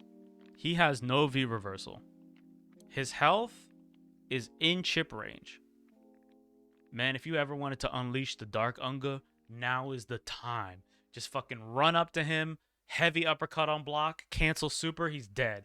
Heavy Tatsu, bro, I play Ken, right? Heavy Tatsu, well, he could punish you, but I don't know, mash super afterwards or something, right? Like, this is the chance. Fireball, cancel on block into super, right? So this EX gives him even more of a chance, right? So not only is Fireball kind of hard to use in this matchup, and we know that he likes to flip towards us, but the EX gives up our opportunity to just close the game out. We can't checkmate him anymore. We're still chilling, though. He has to take a risk. So even though we don't have the checkmate, he still has to take a risk, right? We're still chilling. That's game-losing decision. He just made a game-losing decision right there, right? Boom, right here, anti-air. He's dead. All right, lucky EX, right? Not bad. He got anti with the whip. He wasn't using his V trigger very much. We got away with the EX. Round 2. Fight. Okay, he's walking back. Eat up this space. The number one thing you want to do is eat up the space. We know that we've been cornering him a lot, right? Been cornering him a lot. Best thing we can do against Poison is to walk her down, right? Because she's strong when she has room to retreat. She's strong when we're at like 2.5 or even 2 training mode squares, right? She's strong right there. But if we eat up that space behind him, he's not very strong. And you know that you've been putting this guy in the corner, right? So you can play off that. Like, oh, his weakness is he's letting me corner him. So right here, why walk back? Cautious of whip? Maybe. If you walk back right here, he could still whip you, right? You're too close to walk back. Once you've entered this distance, you have to commit, right? Boom. You either stay crouch or you just try to walk forward, right? You walk back, you're just giving him a chance to react. Now, maybe you could whiff punish the whip if you're super godlike, but I don't know. It's pretty hard. And you won't get much for whiff punishing the whip. Oh, anti-air opportunity could have been heavy DP. Jumps are hard to react to. Just got to react. Right here, heavy DP. Ooh, psychic jump. All right, Oki, he got up. That's significant. This is the first time he's gotten up. All right, what kind of rise did he do? He did back rise. You want to note that. Okay, he did tech again. Here, just as before, Ken is going for the stand medium kick. We're taking our turn to give it up. Furthermore, stand medium kick is a little bit slower than stand medium punch. So, not only are we taking our turn to give it up, but also we're choosing a normal that's more likely to lose in this exchange. Ooh, jumped into the corner, unfortunate. Now the roles have absolutely reversed. All that shit I said about the corner earlier, about how it's like the worst position to be in the game and how the space behind your character is more important than your health bar, all that is now flipped on its head. Ken is in the worst possible position he could be. Okay, he has a good stagger there. That's not a bad V reversal. Right here, this V reversal is decent. You stop the EX raid. However, you want to wait for the raid to touch you. You want to wait for EX heart rate to touch you. Right? Because if you see that he does the low, could have withstand medium kick followed by chin break because playing Ken out here, huh? Now, I will say, if you identify that your opponent has some sort of particular weakness, you want to abuse that, right? But you do not want to depend on your opponent making a mistake. You want to put yourself into situations where you have more likely strong outcomes than they do, right? You just want to increase your chances of winning. You never, ever, at any point in time, want to depend on the other person to just mess up. You want to put yourself in strong positions, not let them, fuck up, right? So right here, as I was saying, V reversaling in this situation, not a bad idea, but you don't want to V reversal the first hit, right? If he hits you here, right, and you V reversal, depending on what move he hits you with, depending on how plus his move is, he can throw you. He chose to do fierce here, but in other situations, you also V reversaled off of the first hit when he does like strong or when he does like a jump and attack. You never really want to do that. You want to wait until your V reversal is guaranteed because them shits are expensive. You don't want to waste your V reversal. And in this situation in particular, you want to let the heart rate touch you because if he does medium heart rate, it's 2 hits. So you can wait, see it, and then V reversal. And if he does the low one, you don't have to V reversal. And if he does the high one, right? If he does the high one, you get to punish him. So you want to wait for that first hit of this whip to come through, Furthermore, if you let the first hit of the medium whip touch you, your V reversal is even better because you remain close. And if you're close at +2, ooh, baby, it's time to cook. You know what I'm saying? So right here, you V reversal him, he's far away. It's hard for you to mount pressure right here, right? But if you let him whip you, if you V reversal the second hit, now you're close. Generally, you want to V reversal the second hit of most sequences. Like even if he did like crouch strong, you still want to V reversal the second hit, right? Okay, cool. Walk and block, nice. Just walk her down, right? That's a losing trade for Ken. You want to be really careful with those. Right here, this is a mix-up that Poison has, right? This is some matchup shit. She can whip you high, she can whip you low, or she could whip you mid. Right here, generally, you'll see people hold the high. If you see them holding the whip, right, it's probably a better option to forward dash and eat up a chunk of space, or walk back and throw the light fireball. If she holds this, dashes back, you walk back, you could throw the light fireball. Now the middle of the screen is contested for you all the way in, right? If you get away with light fireball, you get to advance. And he can't really do anything about it, right? You get the run behind your light fireball. So if you see him hold the whip and then jump back, hold the whip and prance back, boom, just immediate fade away, light fireball, follow it in. Or if you're close, you could forward dash and try to eat up space. The only time you really want to jump is if you're going to land a fatty jump in combo. So if you're like far away like this, you're not even going to touch him, right? Even if you stick out the stank foot, even if you extend your toes as far as they go, you're not touching it, right? So right here, the jump, right? Closer, maybe. Okay, this is cool. He's either got to let you get into a position where you can start punishing low whips, or you can start, challenging his fears. Poison has like a dead zone, pretty much about where the mouse cursor is, about like right here. Right here, Poison has a dead zone where she can't really touch you with any of her short normals, and all of her longer attacks are either punishable or like super slow and reactable, right? So ideally, you want to inch your way up into this space. Now, what this does is it forces him to either retreat, or he's got to hold that shit, and he's going to have to do something like not good, like whiff fierce, or he's going to have to try to walk forward, which gives you an opportunity, right? Okay, EX Tatsu. I talk about this move a lot because it's a fucking meme. This move is a meme. I don't, no matter who, look, if you listen to one thing I said, just any one thing, EX Hurricane Kick, EX Air Hurricane Kick is bad. It's a waste of EX bar. I don't care who does EX Hurricane Kick. It's bad, right? The people who use EX Hurricane Kick and hit people with it, right? They're just memeing on their opponent. Like getting hit with EX Hurricane Kick is one of the worst things that can happen to you if you're playing against Ken. Don't use it. It's a bad move. It's a waste of EX bar. No air hurricane kicks. It's bad. Don't use it. All right.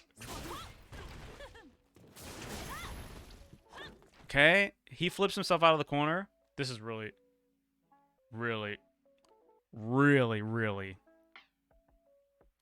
smart decision from him.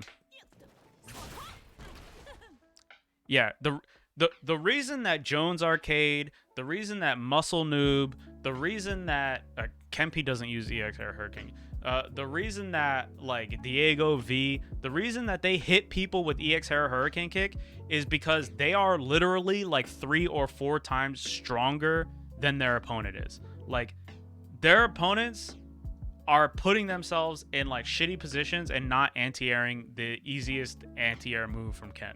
Like EX Hurricane Kick has a bad hitbox, it has a bad jump arc, it makes you spend more time in the air, it has visual indications with the EX flash, and it costs meter, which is better spent on other things in the majority of matchups, right? Like in this matchup, your meter is really important because you need it to punish Poison's low fierce. if you have super, or if you have EX grounded hurricane kick, she can't easily low fierce you, right? Because you can threaten her with EX as a punish or super as a punish, which gives you way more room to move around. She has to now challenge you, right? So like it's just way better to have saved your meter. The reason that people hit with air hurricane kick and then they do like a fancy mix up,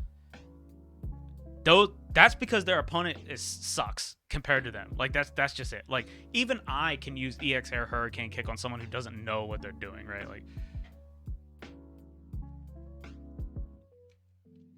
okay.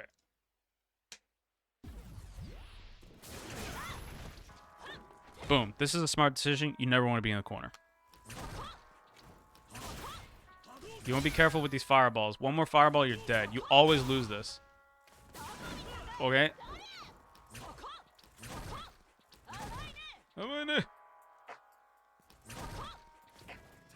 Oof. We know that he anti-airs right here. This is kind of a shitty situation. Right here, I would suppose probably the best thing you try to do is look for an activate.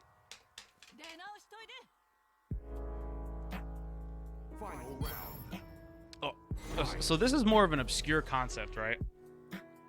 Well, not obscure, but more of like a high-level theory.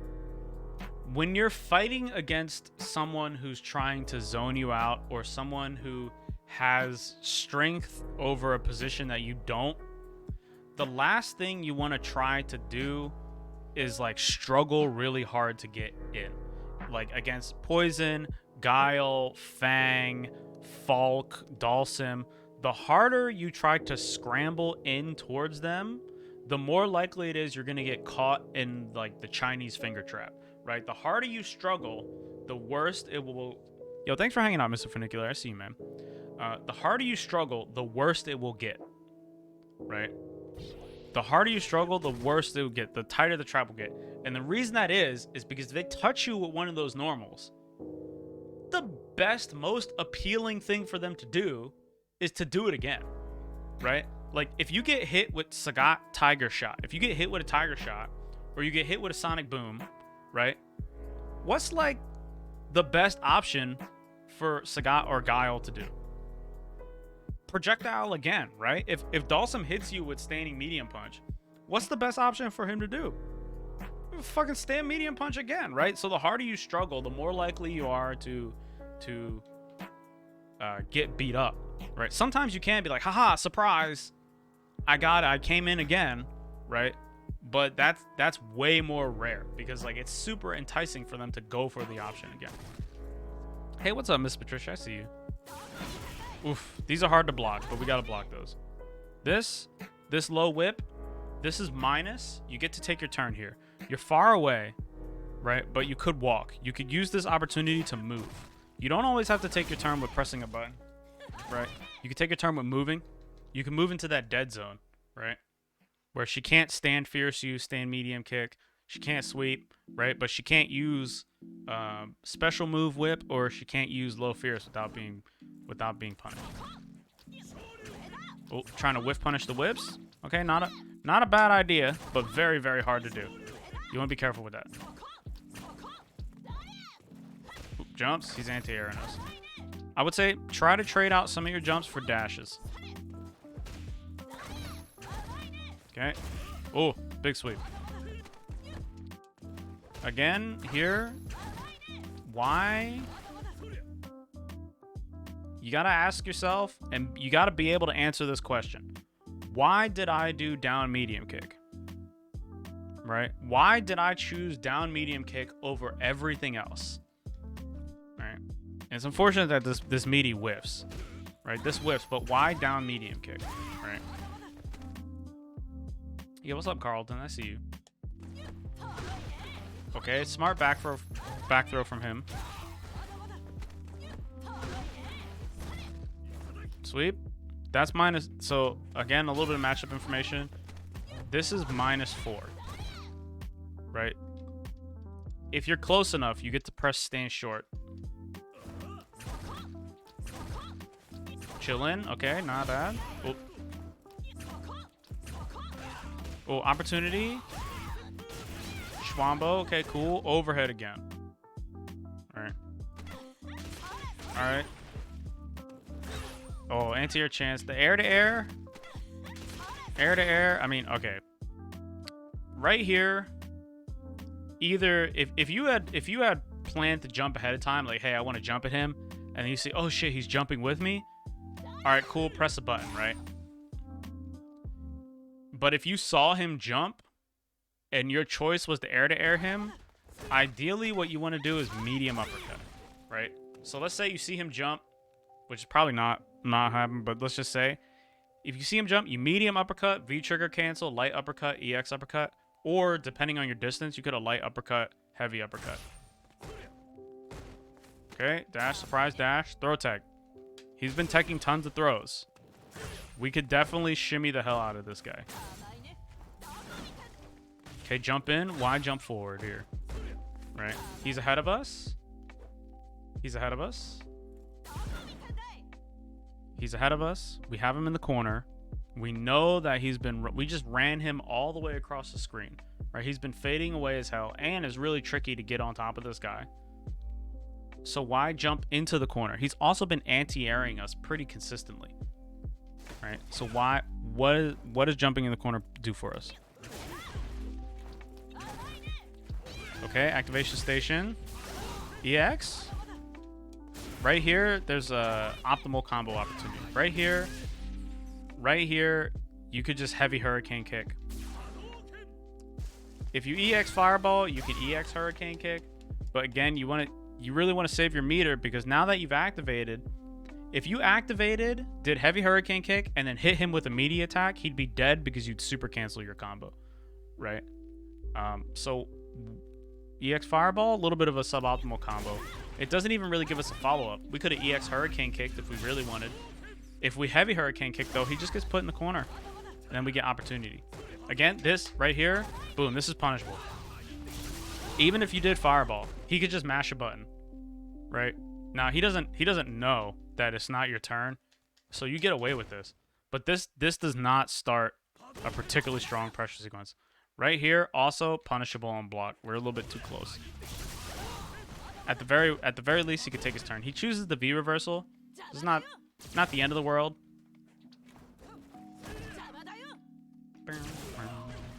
I see you, Carlton. Right here, this situation is cooked and hard to deal with. Right here, this is a very difficult situation to deal with. He prances away.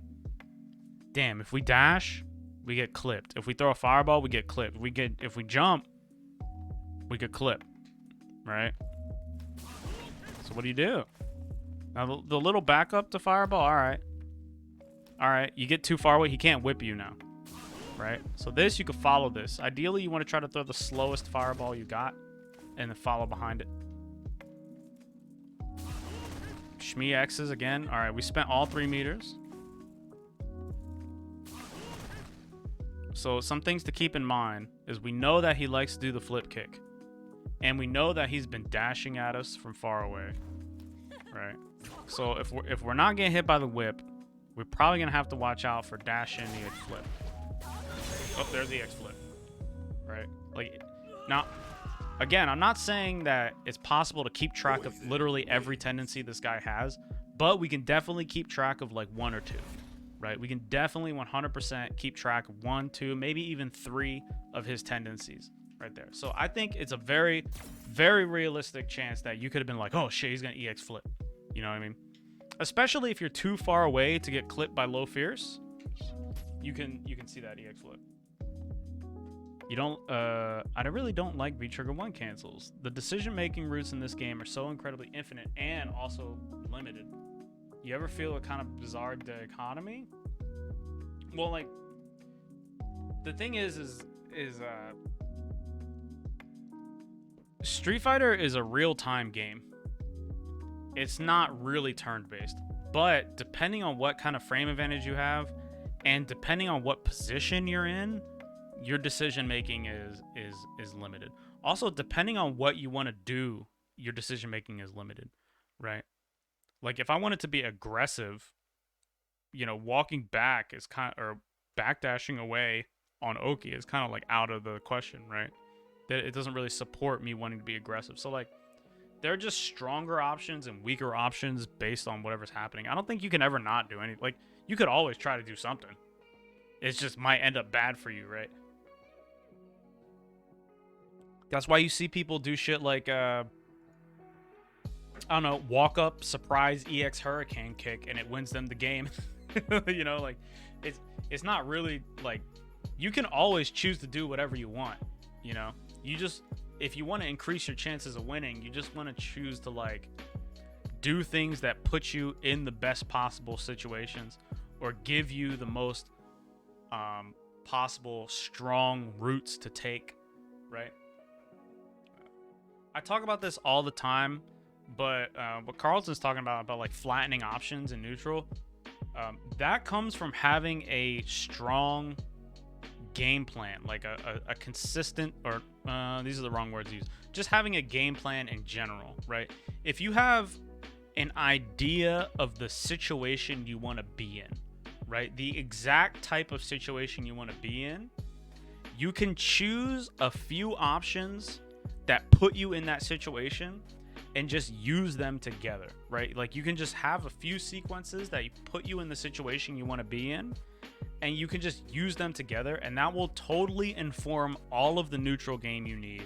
It will totally always give you viable and strong mix-up opportunities, right? Like, for example, if my game plan is to hit my opponent with heavy uppercut, right? I can choose sequences that put me close to the opponent, so like I can run up, or I can dash as Ken, I can walk up, and then like I can choose to do some sort of pressure that lets me lead into heavy uppercut. So let's say I do down medium punch, stand short, right? If I hit them with down medium punch and then they get hit with if they get hit with stand short, I cancel DP. If I don't, all right, cool. I can just choose to walk up and do that again, which means that they have to contest me. They either have to retreat, which lets me get into a position where I can walk up with down medium punch even more, because eventually they'll get to the corner, or they'll have to contest me. If they contest me, now I have information about when they're going to contest me, what button they're going to use, right? And how likely they are to do it based on the amount of times that they've blocked my down medium punch. So I can adjust the timing and the positioning that I apply down medium punch, stand short in to catch them. I could even walk forward, walk back, let them whiff a move, and then hit my down medium punch, right? So like, even though that's like a super basic example, it's not very nuanced, and it's probably kind of easy to defeat if you know a lot about the game.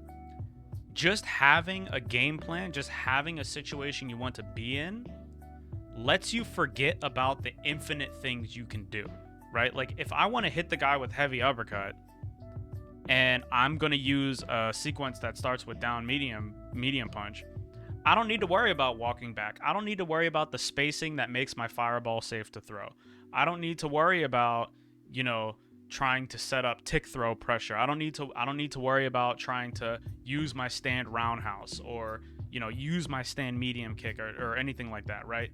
Because my game plan guides me in the direction that I need to go. And because you're playing against another person, you're not playing against a robot. Even if you only have two sequences that go together, you can use that to mix them up and open them up, or, like, you know, defend yourself, depending on whatever is going on, right? Like, even if I only have jab, walk, jab, or even if I only have jab, walk, throw, like, if that's all I got, that's all I know how to do, I can do jab, walk, jab, or I can do jab, walk, throw. You can still mix the hell out of people. You're probably not going to get a lot of damage, right? You're probably not going to get a lot of damage. Like, say, for example, you jab at them and they try to interrupt you, you could walk back and then whiff punish them with jab. Or if they stay still, you could jab at them and then walk forward and throw them, right? If they block, you just keep doing walk, jab, walk, jab, walk, jab, walk, jab, walk, jab, threaten, throw, right? If they contest, you can just do walk, you can do jab, walk, jab, right? You can walk really short. Or if they try to fade away, you can do jab, long, walk, jab, right? Like, you can use even very simple options to defeat even super strong players, right? Of course, you're going to need more nuanced, you're going to need more options, you're going to need, stronger, but like you don't have to do everything, you just have to do one or two things really well. One of the best players to watch that is Momochi. Watch Momochi play any game, Street Fighter 4, Street Fighter 5, any character. You could watch him play even Third Strike. The way that guy plays, it's very easy to see the thing he's going for and how he's doing it, because Momochi very often only picks like one or two things and gives up like everything else. It's very common to watch a Momochi replay and watch him not hit buttons for like 15 seconds, right? And the reason he doesn't hit buttons for 15 seconds is not because he can't. It's because he just decided to do something like, oh, I want to hit them with stand medium kick. So if the opportunity doesn't arise for that, he doesn't pursue the other the thing. He just sticks to his plan. Like Momochi sticks to his guns super hard. So that's a really good player to watch, to see that in action. How you can like just stick to your guns even with simple things and use them really effectively in varied ways. I feel my game plan, but I don't necessarily mentally articulate, if you understand what I mean by that. I feel you guys can all articulate your options, thought process, and it amazes me. I just kind of do what feels right at the time. Think towards success, possibilities are endless, and he's playing, exploiting different options and spacing. What is he doing through his mind? So what I would say with that is like, okay, I know what I'm doing, but it's very hard to like explore the thought process, or it's very hard for me to express the thought process to other people. What I would say with that is there's actually two things.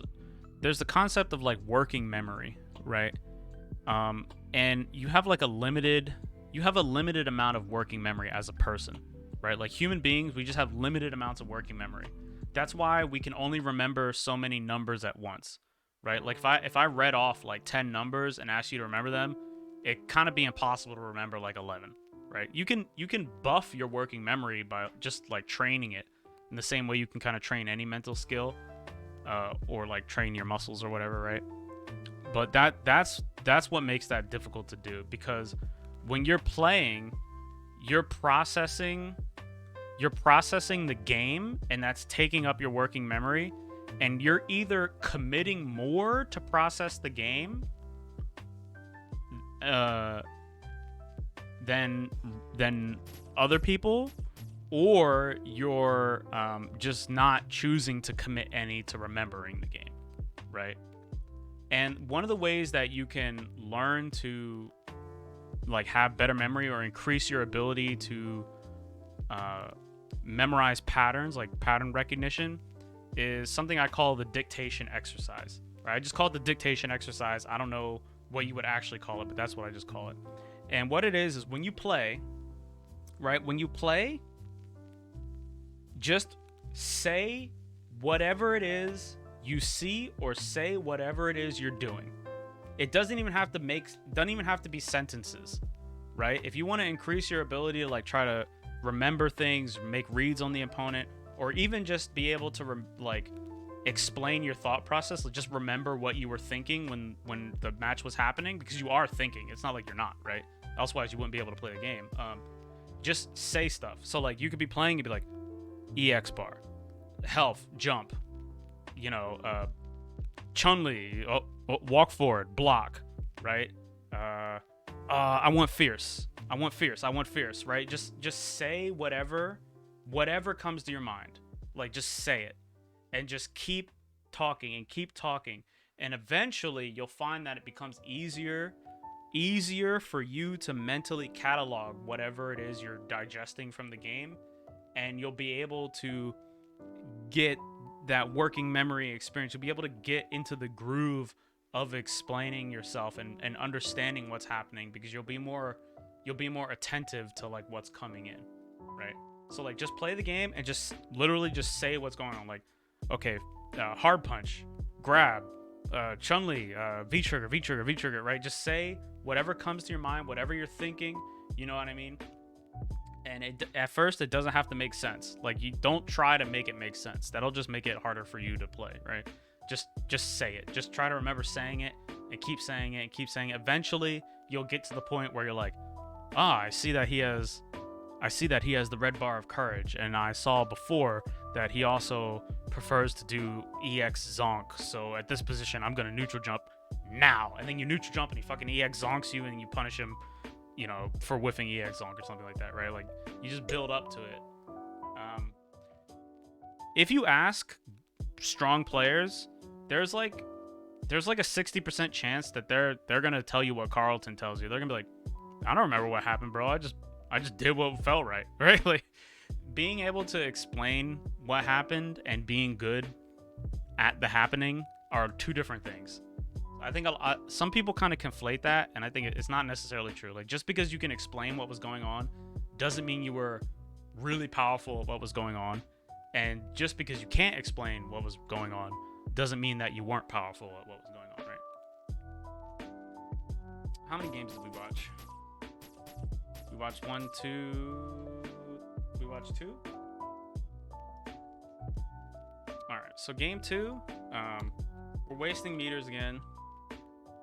Wasting meter on V reversals.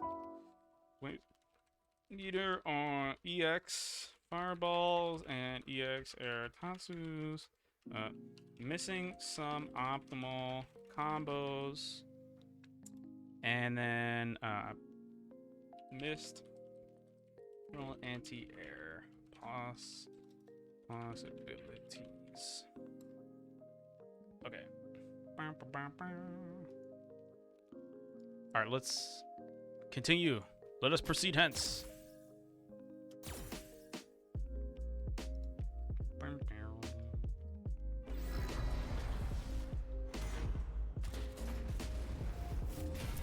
Man, I'm doing a lot of talking. Whoa. Oh, somebody tweeted? Man. Okay, firstly, fuck this stage, bro. Damn, dude, he did you dirty, bro.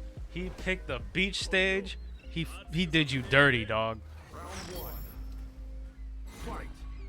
Okay. This right here. Oh, that's good. Much better. Right? Boom. You get to take your turn.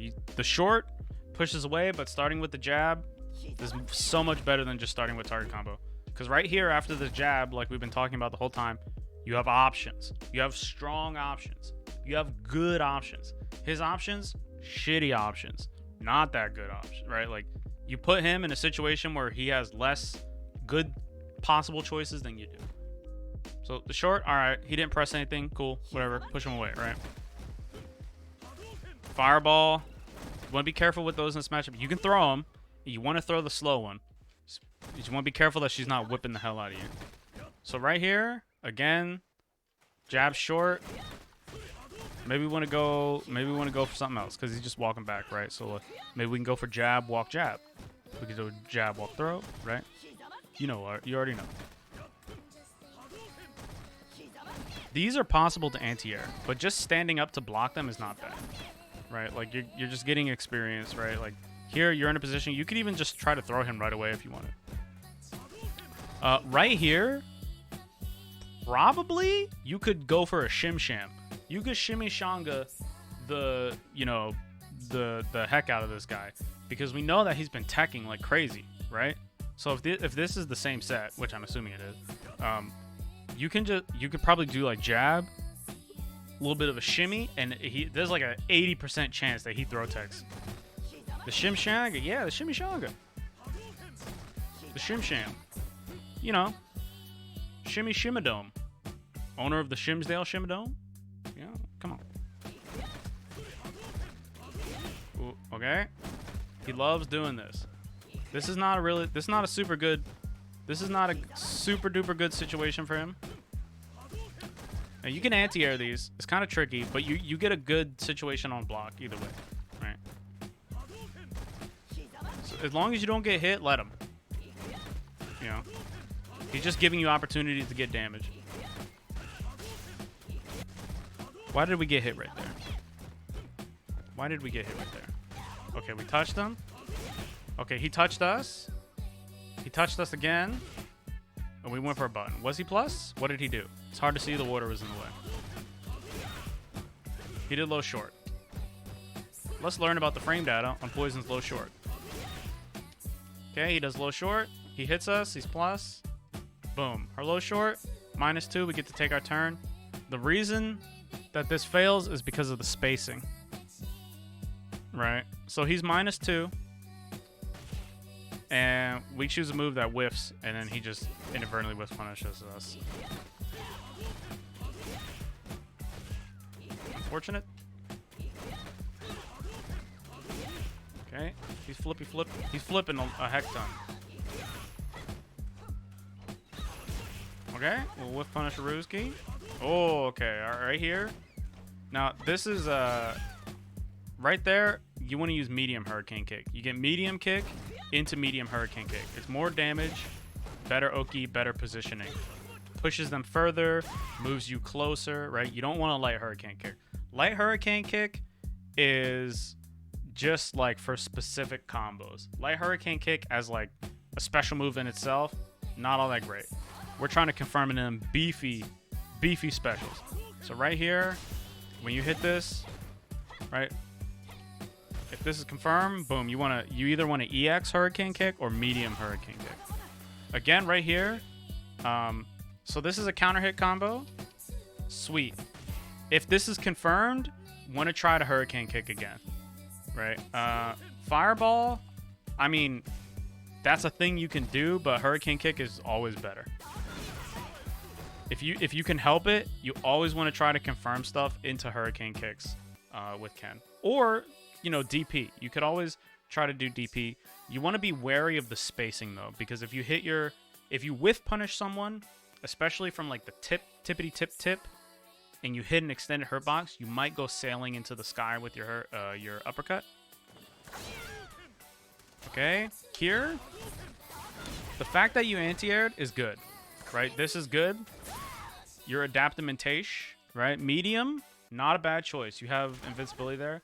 If you can help it though, as a slight optimization, you want to try to use Fierce, because Fierce DP will give you more damage, and if you hit them with multiple hits, you get Oki. Cool, good combo. Good combo. We get Oki here. He doesn't get up. Cool. Ah, unfortunate. We messed up. We messed up our Oki. He got away with a throw. Okay, chilling. Ooh, schmixed. Okay, right now, opportunity to potentially V-shift or delay tech.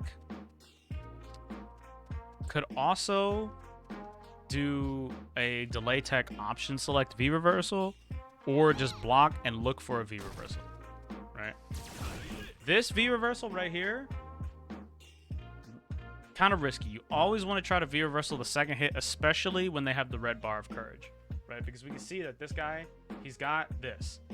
What's a good way for Poison to activate? Stand roundhouse. If he did stand roundhouse activate and you V reversaled right away, he gets to grab you on reaction, right? So we want to try to wait it out, because right here he can't throw us. He's gonna have to move forward to throw us, and he's minus, right? So like, if he lets this go, maybe we could try to take our turn back. We might miss the punish if we're not anticipating it. Like, you know, if we're anticipating he might activate because he has the red bar, you might be like, oh shit, he didn't activate, but you still get to take your turn, right? Oh, nice anti-air. Good anti-air. Oh, that's good. That's good. That's what we like to see. Nice. Now he's teching. We know he likes to tech, right? So we got away with the throw. Next thing, I would say, I would guess that if you go to shimmy him, there's like an 80% chance that he just gets hit. So he can V reversal this, right? He can V reversal this. This is kind of a waste of bar because he could V reversal, right? If he didn't have V reversal in that situation, that would have been a good choice too. but because he had V reversal, it becomes a waste of bar.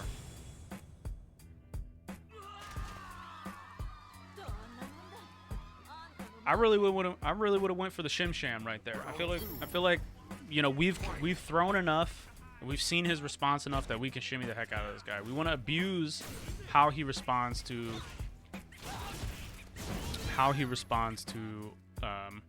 our offense.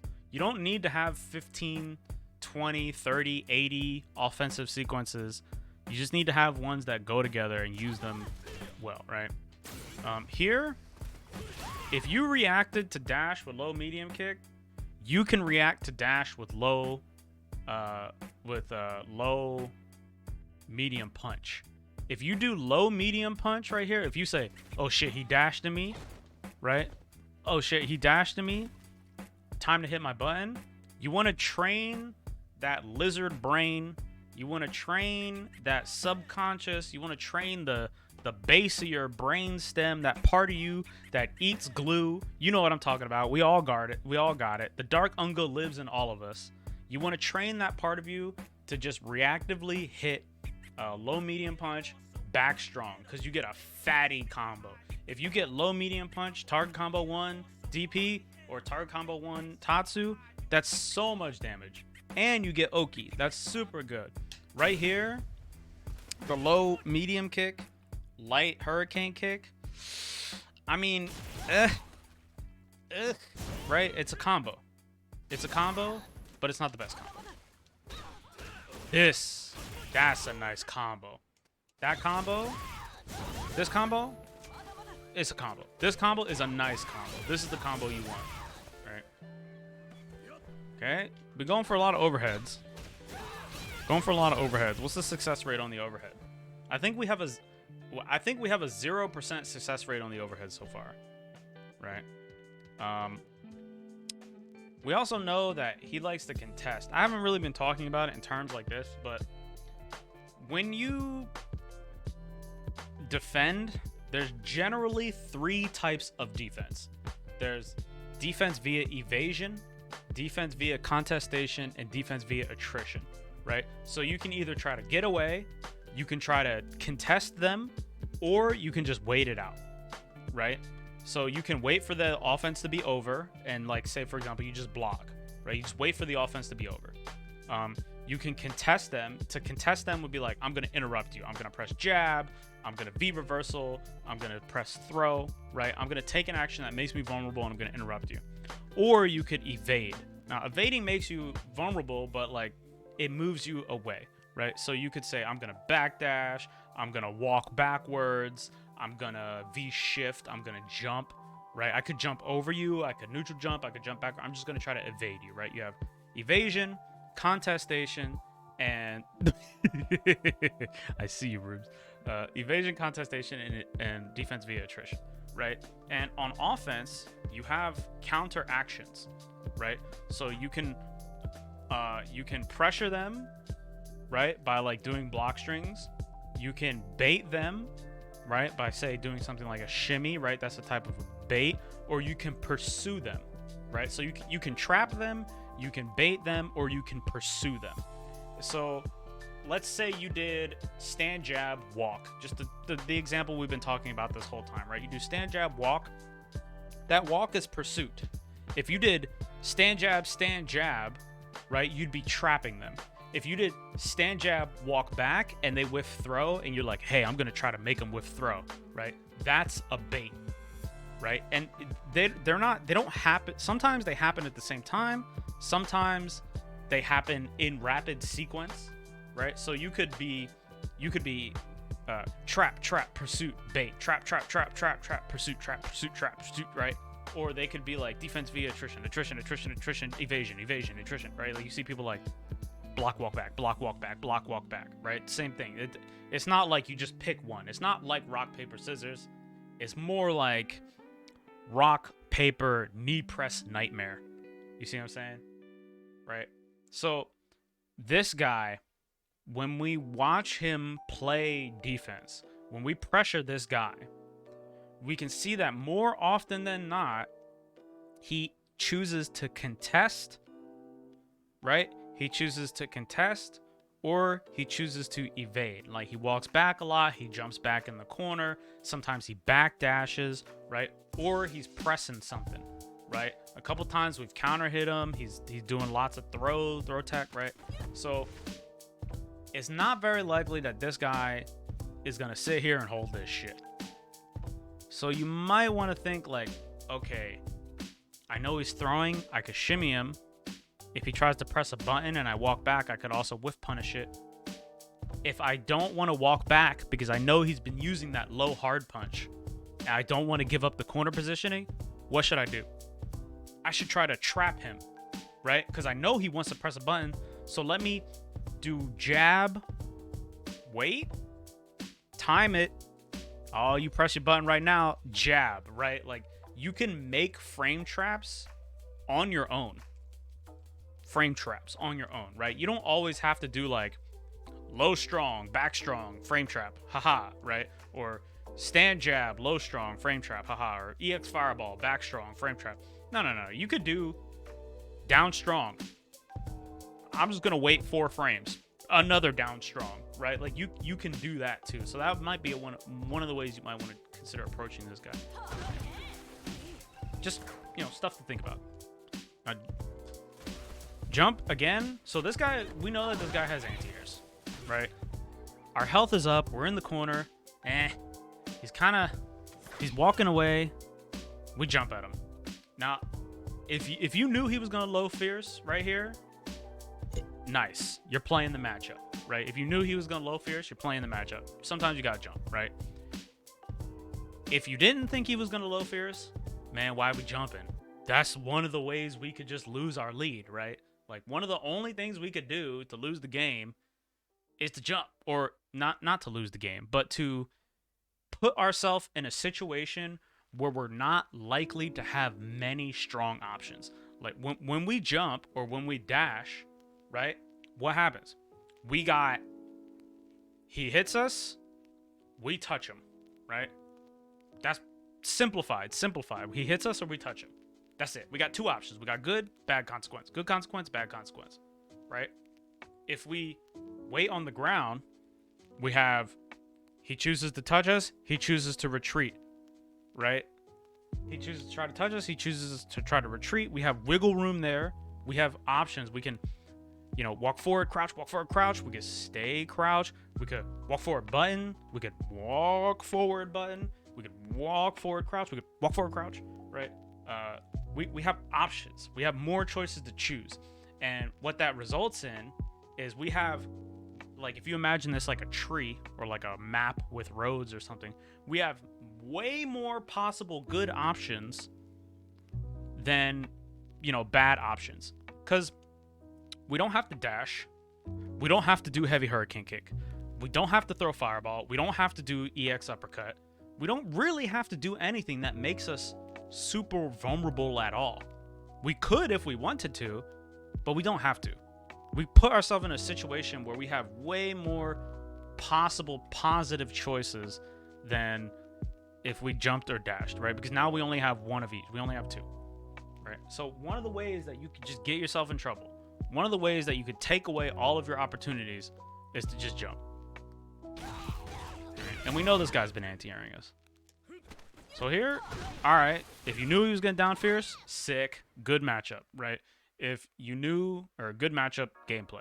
If you didn't know and you just jumped, hey bro, why you running the red light, right? How many times can you run through a red stoplight, not get hit, and say it was a good idea, right? This combo, decent combo. Not the best combo, but the fact that it was a combo is good. Also, what's up, Zolf? I see you, man. So right here, you want to do down medium punch, target combo 1, DP, slightly more damage. Okay, cool. Ooh. He tried to throw.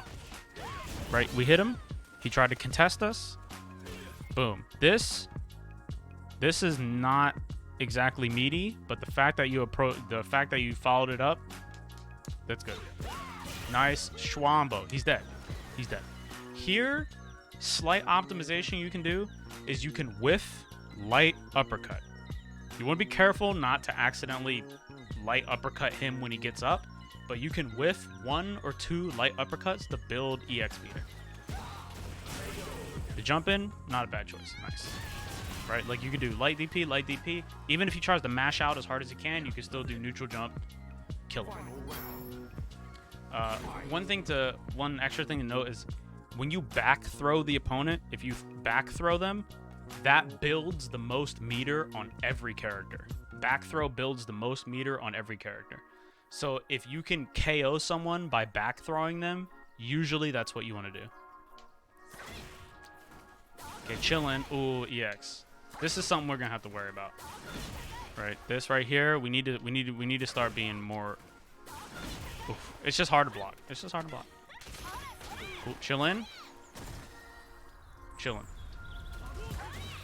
Again, here in this matchup, fireballs, not very hard to use in the first place, but also not from this distance. You need to back up a little bit further. And he just jumps. He jumps before the fireball comes out, right?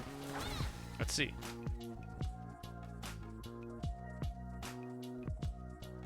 Okay, you back up. Oh, he sees you. Maybe he sees you. I don't know. He just jumped. Okay, Schwambo. All right, we'll be looking to V reversal sometime here. Okay, cool. This right here, you don't want to take your turn with this. You give it. You took your turn to give it away. Want to jab, down strong, start with throw. All right.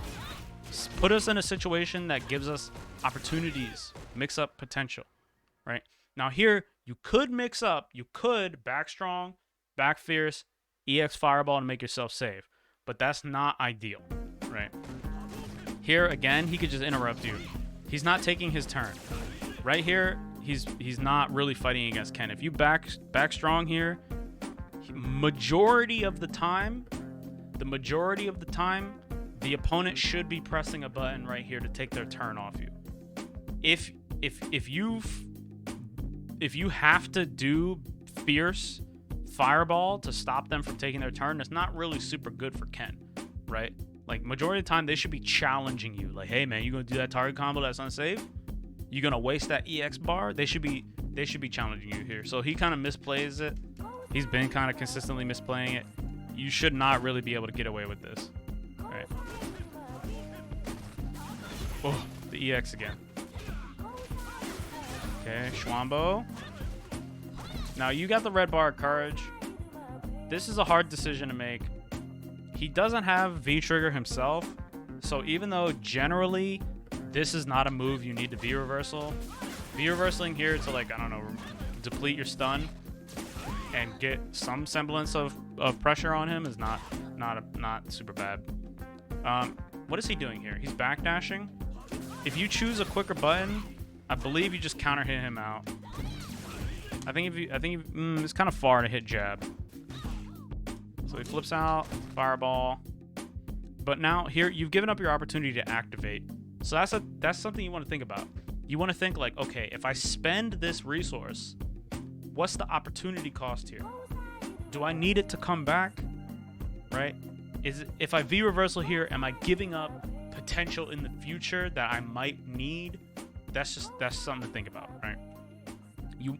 The whole theme of this is like you want to a very large extent premeditate your actions, or at least think about like only choosing actions that like go together. Oh, I see you, Zolf. I see you. Yo, Makoto, I see you, man. Nice anti-air. Oh, this, right? So it is possible to get meaty after this, right? But it's difficult. He back rows, right? So right here you could meaty him, but you just miss the timing here. Just a couple frames off. Just a couple frames off. Ideally, if you can help it, when you anti-air people with Ken, you always want to try to get heavy uppercut. Medium uppercut is like, this is my last resort. I have to medium, so you do it, right? But if you can, you want to be greedy and you want to hit them with fierce. Now, fierce uppercut doesn't have as good of invulnerability, right? It doesn't have that instant invulnerability on top of your head to air attacks, but the fierce uppercut is more damage, and it's a lot easier to get the Oki off of it because the multiple hits and the pushback go well with your run, right? Because you can see like, oh, I got multiple hits, I can run. If you only get one hit of the DP, you'd be like, oh, I have to do the new float combo thing, or oh, they just get pushed too far away and I can't do anything. But if you get the multiple hits, it cues you in. On medium uppercut, if you get one hit and it's like at the tippy top, you got to be like, let me calculate the angle and the frames. If he's falling this far at this angle, my run is this. You have to. It's like hard to manually time Oki, right? So heavy uppercut gives you auto time Oki when you get the multiple hits.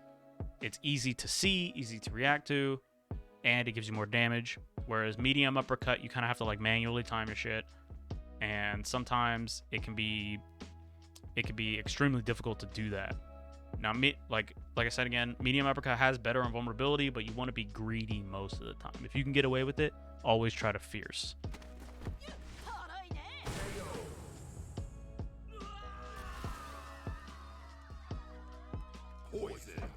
Okay, let's go to our Word document.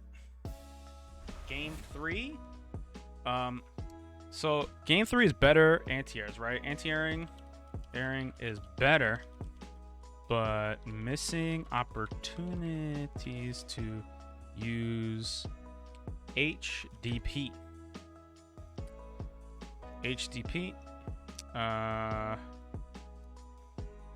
Failing to block EX, Love Me Tender, flip kick on reaction.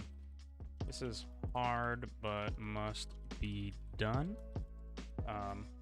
Suboptimal combos, and I think that's most of the things that were like weaknesses that we can remember. Now I will say, like, so, you know, I'm writing in this Word document and I'm just like, failure to do this, a suboptimal combo, this is poorly executed, bad strategic decision making, right? Like I'm listing all these out. But when you watch your own replays, you want to list the weaknesses you see, and you want to list the strengths you see, right? Anything that strikes you as like something that's consistently happening, right? Something that's consistently happening as a strength or a weakness, you want to list. Because, I mean, we're all humans, right? And we don't know what we don't know. So if you see like, I don't know what's going wrong here, at least you will know what a strength is, and you'll be able to grab onto that. Like, oh, I don't exactly know what was going on bad, but I do know that I was doing pretty good when I cross-cut him 2 times. Let me focus on learning about cross-cut, and then you already know about cross-cut. You already kind of know how to do it, so you can refine it. And sometimes that might lead you down a path where you can like get some traction in the dirt. You know what I mean? Because it can be really easy to just be like, man, this guy fucking he 10-0'd me, bro. What the fuck do I do? And you go ask him. You're like, hey man, how do I beat you, bro? And he's like, I don't fucking know, bro. Just feel it out, dude. You know, and it's like he can't tell you. You know, it's not his job to tell you either, right? But like, he's like, I don't know. He's shit, right? Where do you start? Well, you can start with your strengths, right? You can try to get better at something you're already good at, right?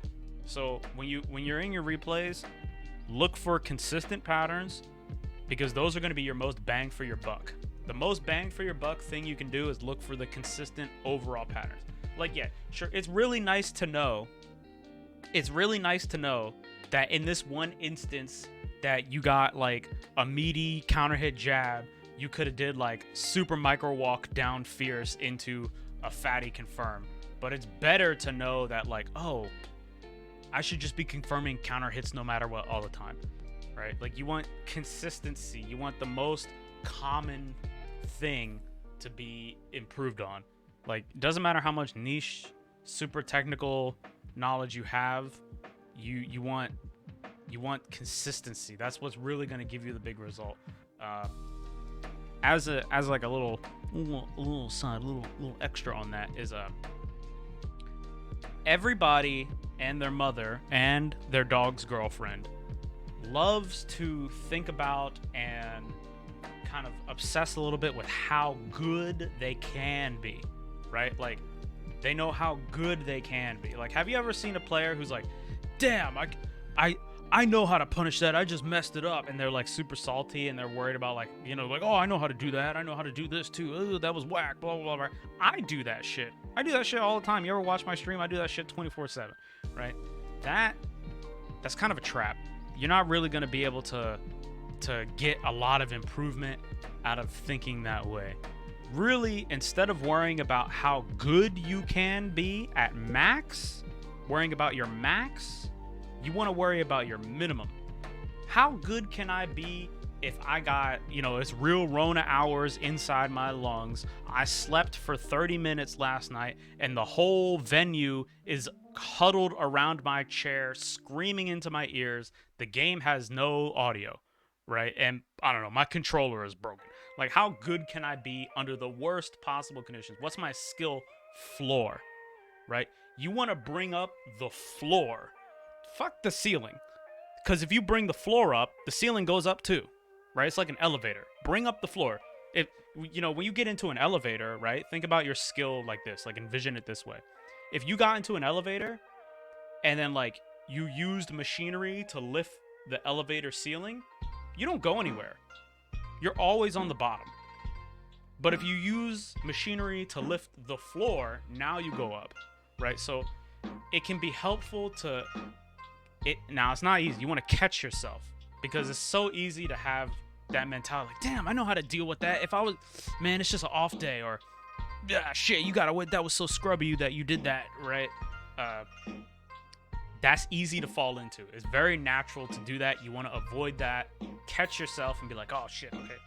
How can I bring up my floor? I'm not worried about what I can do. I'm worried about what I do all the time, right? Bring the floor up. Yo, what's up? What's up, Rylou? Louie? I see you, bro. What's good? All right, let's move on to game 4. We're almost there. We're just about halfway done. This is a marathon. Another thing I would say about watching replays, right, is when you watch your replays, you're gonna get... let me phrase this. If you lose a game, say you lose a game, or if you win a game, right, doesn't matter. You just play the game, win or lose, and then you go to the replay right after. Unless you are looking for something very specific, it's going to be hard for you to get value out of that replay. You need to wait. You need to be objective. You need to be a little bit disassociated with what just happened so you can have a fair and critical eye. So when you watch your replays and you try to go for like analysis, right? You want to wait maybe a day or a couple hours, right? Let's say you play 3 days a week. You usually play for 2 or 3 hours at a time, right? Take one of those gameplay sessions and replace it with a replay watching session, right? That's like standard sports psychology stuff. If you're like really, if you're trying to win Evo or something like that, that's like standard sports psychology stuff, right? Like football team, basketball team, football team, soccer team, football team. They all do that. They all have a footage day, right? Boxers, they have a footage day, right? They all do that as part of their training. And it's because it's kind of hard to be objective and critical when you're fresh off of the experience. So like if you won, you're not going to be looking for areas you messed up because you're high on the win. You're like, yes, I won. I'm feeling sick, right? Or if you lost, you'd be like, oh, the character's so annoying and frustrating. I hate this, right? You're not going to be able to be as critical. So just watch your replays on a separate session or watch your replays on a separate day, something like that. And try to watch a lot of replays at one time. Like try to watch a bunch of replays. Even if you just fast forward through them at 2x speed, right? You watch them at double speed. You're still going to be able to get a big, watch a lot so you get a big sample size so you can see those consistent patterns, right? Those overall big patterns, because identifying the most consistent weakness or identifying the most consistent strength that you can work on is going to be the most bang for your buck, right? Like, it's going to get you improvement faster. That also goes on to, like, you need to have specific training. Like, you need to train specific elements, because Street Fighter is the skills involved in Street Fighter are not linear. Like, they're not necessarily all connected to each other, not all necessarily leading into each other. And you can be really good at one or two things but suck at everything else and still be really performant and win a lot. But you know, that's like a whole other thing. But like, definitely think about your replays that way. Try to watch your replays that way. You get the bang for your buck. All right. Oh, is this a reaction? Okay, this pressure here is better than back strong, but you're still giving your turn up, right? You want to be able to, when you touch them, you want to threaten your approach. If you can help it, you want to threaten reapproach. So sometimes maybe consider just stand jab, walk forward, right? Just saying that a lot. If this is a reaction, not bad. This is what you want to do in this matchup. You want to jump over the low fierce. Her low fierce is like a fireball, right? Everybody knows you can jump over a fireball. Think about the low fierce in that way. All right, so not bad. Ooh, that's a block string. That was, okay, I mean, not the best block string, but that was a block string. Right, that's different. Okay, here, this is hard to confirm this counter hit. If you did this the other way, if you did jump fierce, down jab, down strong, you could do stand strong, and then get heavy hurricane kick. Ooh, Schwambo. Unfortunate. This is a Kenism. This is very difficult to see, but you need to be aware of your spacing, because if you hit them too far away with this will happen. They'll fall out, right? This is just part of playing Ken. Part of being skillful using this character is identifying that spacing. If we go back to 2017, I'm pretty sure Chris Tatarian probably wrote a whole 10-page thesis on why this is bullshit. And it kind of is from a game design perspective, but if we're just worrying about being a skillful player, we use the tools that are presented to us, right? So right here, as like another, I don't know, sports psychology or like a mindset thing, it's very important not to say, yo, why does Ken have to deal with this and Akuma doesn't? Or like something like that. Don't do that. That's a trap. That's a trap. That's a scrub mentality trap. What you should be saying right here is, and it's kind of a hard bullet to chomp on, or a hard pill to swallow, is, I should have identified that I was slightly too far away and chosen to do heavy uppercut, right? Like that's it. That's the answer. That's the truth. You got to deal with the tools that are presented to you. Now, at an extreme or at like a further extent, if you see this happen and you're like, damn, this character is really hard to use. I want to win a lot. I want to win Evo. Then pick the character that's the easiest to use. Pick Akuma. If you go into war, you pick the best weapon. If your objective is to win, pick the best weapon. If your objective is to be a little competitive and have a good time doing it, sure, play Ken, right? But if something like this irks you, fucking pick Akuma. If you want good matchups, pick Akuma, right? Like, you just pick the best weapon if that's something that like is really, that gets to you all the time. And in this situation, it's really easy to be like, oh, Ken is such a Capcom fuck, it's Capcom's fault. No. Internal locus of control. Focus on the shit you can control. Deal with the game as it is presented to you. Deal with the reality. Just be like, all right, I should have chose to do heavy uppercut because I didn't identify that spacing. Or I should have done step kick DP because I'm close enough to the corner to do step kick DP, right? That is possible for you to do. That is something that is in your control. That's a strong mentality. It's not easy to have that mentality all the time, because it's really easy to like, fucking Ken, bro, I got Ken. You know, you harness your inner notable players that complain about shit. You know, but don't do it. Don't do it. That's like natural human nature. Don't do that. It's bad for you. Okay, right here, again, we could have step kicked, or we could have been like, oh, that's spacing, let me DP. Step kick, DP would have been a better combo. You were close enough to the corner to get that. Jump out, smart decision. Smart decision. Right here, he didn't get up, but if he did quick rise, you still want to try to jump out. At the very worst, you're out of the corner. Never want to be in the corner. So right here, even though your pressure goes away, nice, right? Okay, chilling. Right here, you could EX Hurricane Kick this. You might be a little bit too far away. It's very hard to tell. He's in the corner, but if you're let's see. If you're close enough, you can EX Hurricane Kick this. I would go into training mode, record the poison dummy doing neutral jump, crouch fierce, and then blocking for like 5 seconds, and just try to see at what distance you can punish her crouch fierce with EX Hurricane Kick, and at what distance you can punish her crouch fierce with super. Because those are two very important things in this matchup.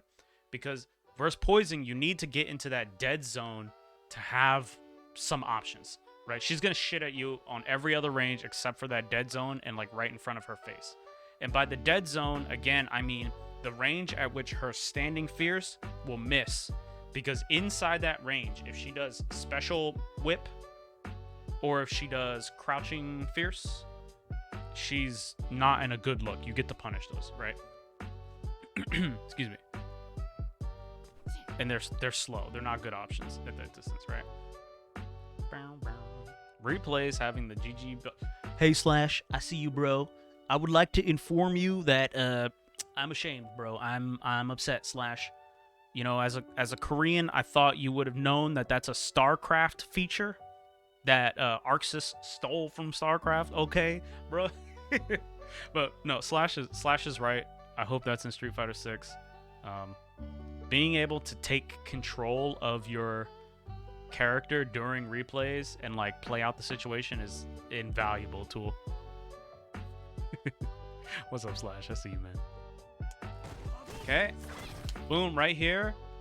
If you can't EX Tatsu, you could walk forward. You get to take your turn. She's minus 11. She's minus 11, right? So if you can't punish her, you still get to do something because he's stuck. He's stuck in recovery. He's committed to doing that move. You get to go first. So you could walk forward a little bit, right? Oh, nice. Nice. Approaching the dead zone. Oh, unfortunate. Damn. Did you try to walk forward again? Ooh, you tried to down medium kick? Okay. Now, right here, if you can help it, you always want to get up, right? You always want to, when you fall down, you always want to press 2 punches or 2 kicks. You always want to use a rise.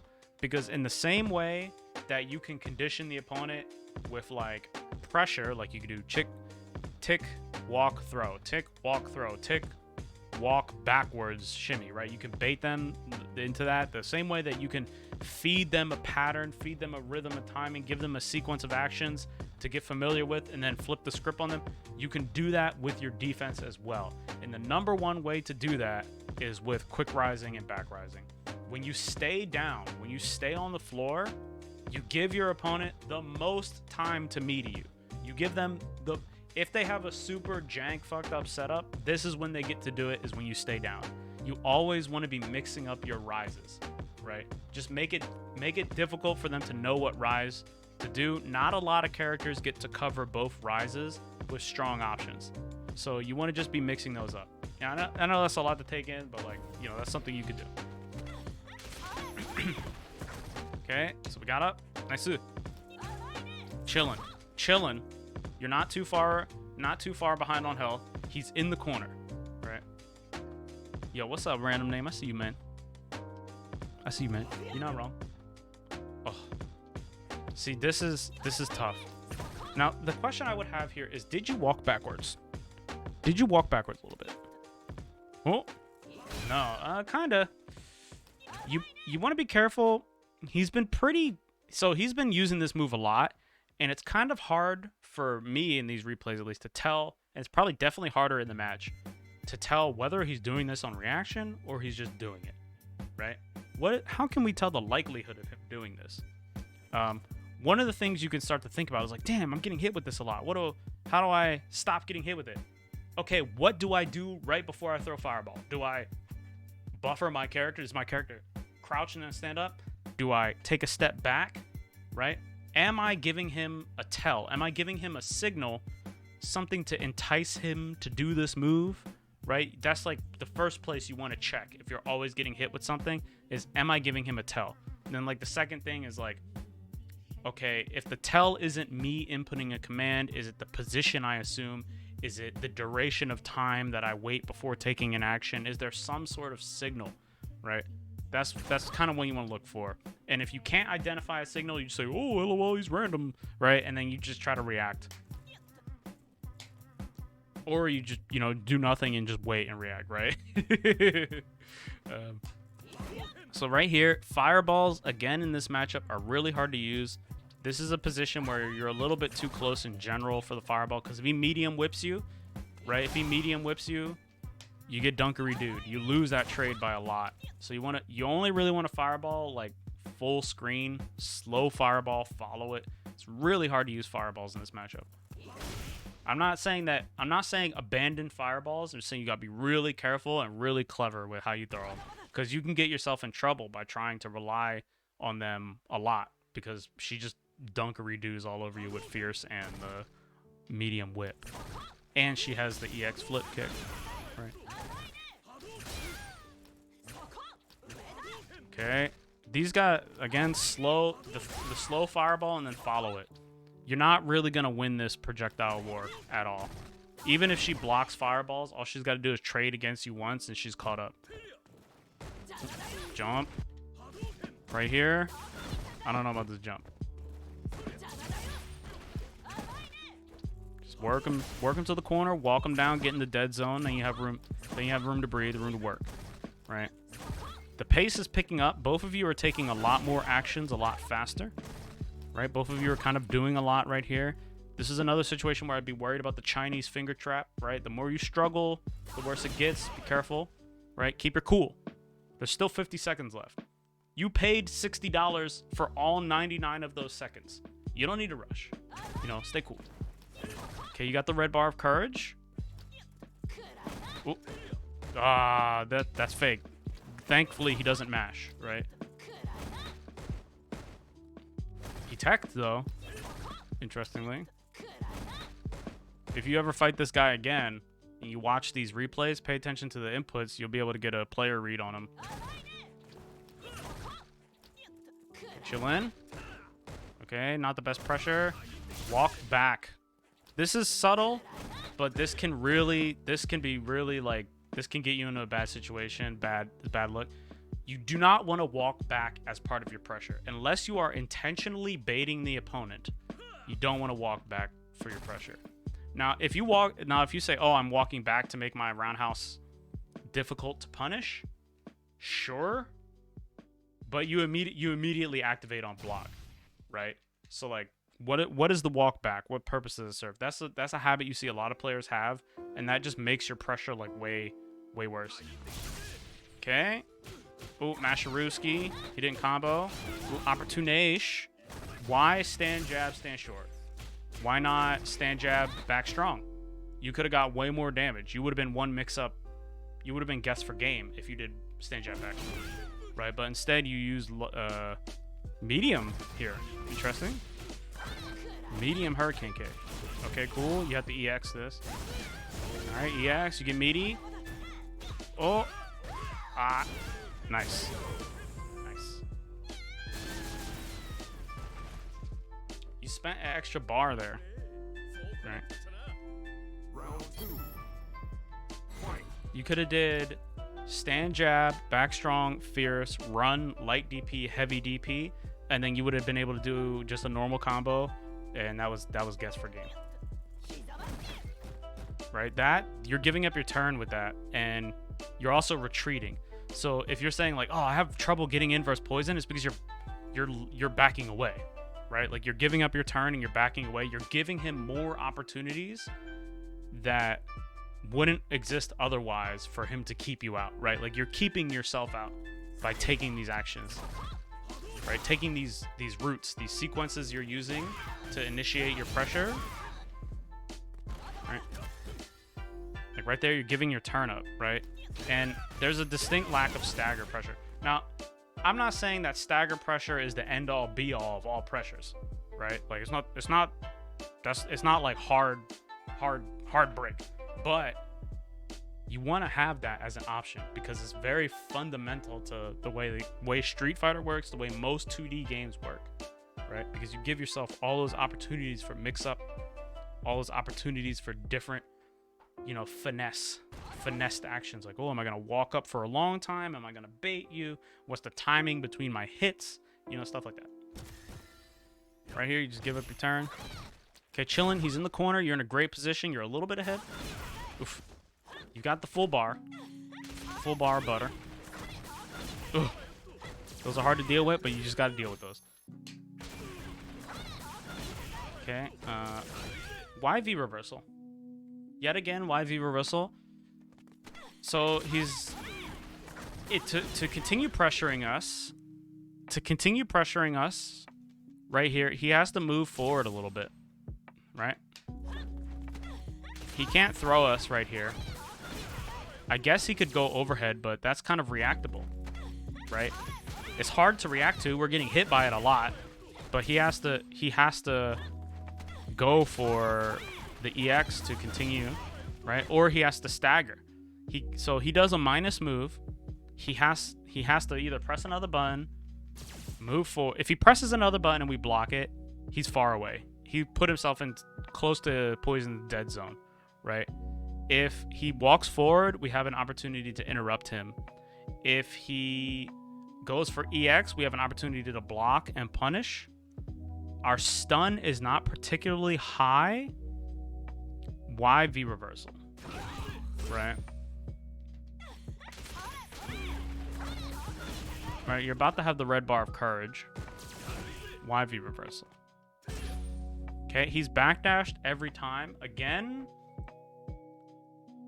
you could have been like, okay, after V reversal, I press down medium kick, he backdashes every time. Let me try to do something else. Maybe you tried to do back strong as the catch to the backdash, right? But this is something that he's giving you ample ability to be aware of. This is one of the things that you could be aware of, and you could adjust what you do after V reversal. Right, you could have been aware of this. You could have just, tried pressing stand fierce, maybe, right? But to V reversal here, I feel like this is kind of a waste of meter, especially since this pressure is like not super that bad, and you could have had the red bar of courage. Now, you could probably try to make an argument as like, oh, I chose to do this because I wanted to push out of the corner. Well, I would counter that, or I would propose to you that if you activate V-Trigger, you get a hell of a lot of pushback. And it's also possible that he just walks all the way away, because when you played against this guy before, there's been multiple situations where he just walks full screen and lets you out of the corner, right? These are the things we want to be looking for, right? Well, we want to be looking for everything, but the idea is we want to identify how we can abuse situations. Like, okay, I see that this happens, right? When I do this, how can I take advantage of that? So we've given up our opportunity to activate the red bar of courage. We still have 2 stocks of V reversal, and we have super. Okay, fireball. Ooh, risky fireball. One thing I will say about this is if you throw your slow fireball, or depending on the distance, you could throw the fast one or the medium. It kind of doesn't actually matter. If they jump backwards, you want to walk forwards. The reason you want to walk forwards is because the screen will move and they will sit on your fireball. So it's possible for you to have made him hit the fireball right here, I think. It's especially easy with the slow one. A second, again, I would ask, okay, why are we looking for EX? I think it seems to be when Deku gets behind as Ken, he starts tossing projectile, right? But what does the projectile do for us, right? It's really hard to use that in this matchup. Something you want to be really particularly careful for. And we know this guy has a propensity to just flip, right? So what is the fireball going to do for us? You know what I mean? Is there a plan behind it, right? What is the situation we're going to get in? That's what we want to think about. Oh, okay. Tech. You tech that throw. You tech that throw. Street Fighter 5ism. He messed this throw up. You teched it. Or did you tech it? Maybe. Okay, chilling here. This can be a bad habit You see a lot of players do this. I personally do this a lot. When someone dashes at you, your response should never be throw. If your response is throw, you're missing out on so much damage because dashes, like jumps, are extremely unsafe, right? Right here, you get jab, jab, stand short, DP, or you get stand, jab, back, strong, target combo 1, right? If you look at this replay and you say, oh man, I just hit throw, like as a reaction, my lizard brain came on, you know, throw came out of my brain stem. You want to try to train that.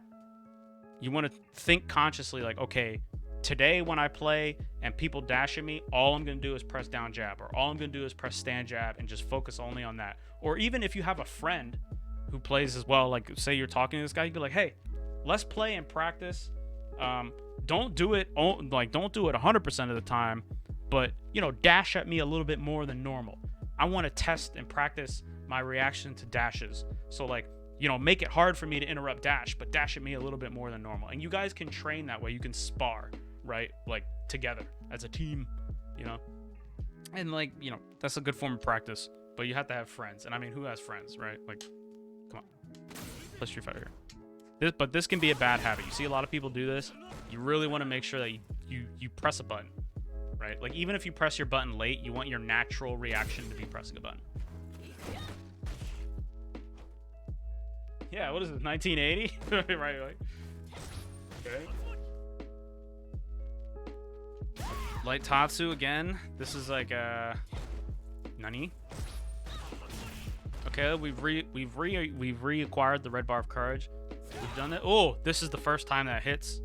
What's the Schwambo? Okay, nice. EX? Okay. Guess for game. Activation station. Guess again. You could throw him. Right here. He gets fucking tossed. Ah, unfortunately, you press down strong. These are situations where you want to be aware. Like, right here, V-trigger is cooked. It is so strong. It's so fucked up strong. Right? Right here, he gets thrown. He has to hold this shit. There's nothing he can do. If he V-shifts, he has to hold it. If he V-reversals, he has to hold it. He has to wait for the second thing to happen. Right? So, like, you could have tossed him on reaction here. A little bit of a hard reaction, but you want to be aware that you can do that. Like, he just gets tossed right here. I mean, look at how plus you are. This is comically plus, bro. Bruh. Plus 12? Bruh, V reversal? You got 35 frames before he touches you, dude. Oh. Ah. Got schmixed. That's unfortunate. Alright. Here, just walk him down. Stay chilling. It's almost like he wants you to throw fireball. Right? He could flip over him. He could slap the whip through him. Just chilling. Walk him to the corner. He's getting cornered. He's taking big risks. Okay, confirm. Alright, overhead again. Low short. EX. Alright, run meaty. Oh, you get to run here and do a meaty.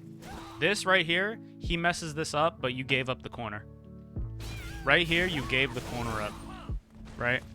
He failed to anti-air this, but he gets to AA this, or he just gets to walk under you.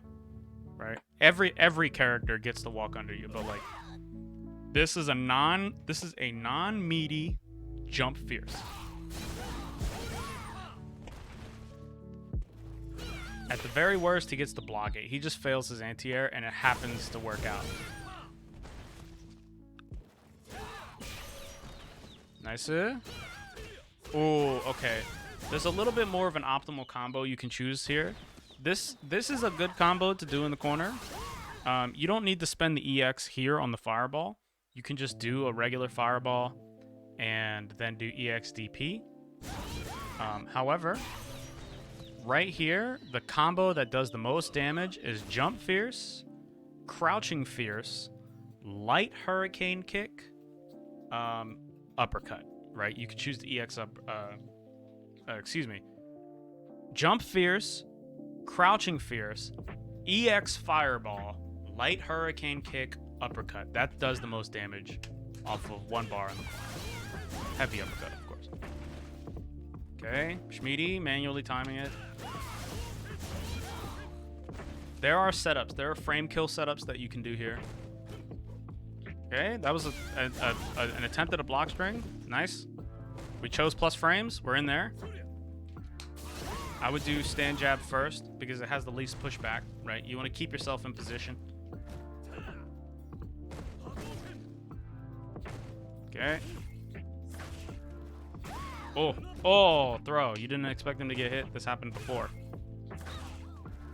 Right. Also, we're ahead. We're ahead. How can he get away? What if he thought you were going to cross him up and he just tried to block cross up? He could have walked out of the corner, right? He could anti-air you, right? One of the main ways we could give up our lead right here is the jump. Okay, luckily he wastes the red bar of courage.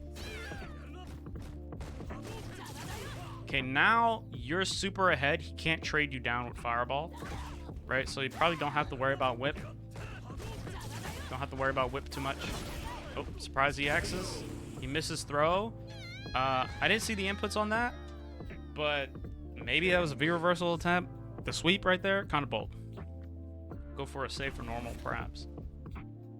So let's go to our Word document. What do we see in game 4? Oh, that's the wrong one. Let's write down what we saw in game 4. Suboptimal combos. We saw failure to defend against EX LMK. And then we saw lots of unnecessary... lots of jumping. Lots of jumping.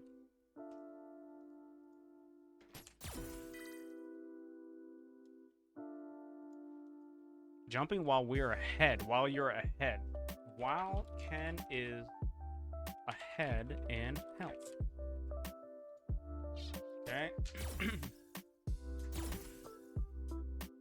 We're almost there. We're almost there.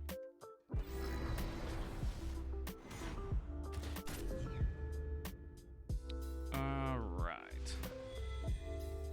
Round 1. Fight. Oh. Chillin'. Okay. Fireball. Why fireball? All right. Some matchup stuff. Okay, chillin'. Almost a little bit better. All we need to do is add some walking forward. Here, this anti-air. Good attempt. Just messed it up. Just a little too early. Just a little too early. If you can help it, you always want to try to DP. You always want to try to be greedy and use heavy uppercut. But sometimes, like especially if you want to side swap, using down fierce canceled into run is good. Okay, going low. Nice. Oh, that might have been punishable by sweep. That is 100% punishable by EX hurricane kick. Nice.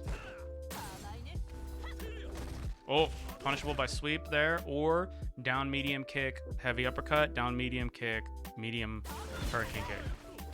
Again, those are hard to block, but don't play Ken. I see you. Ken is kind of a dweeb, man.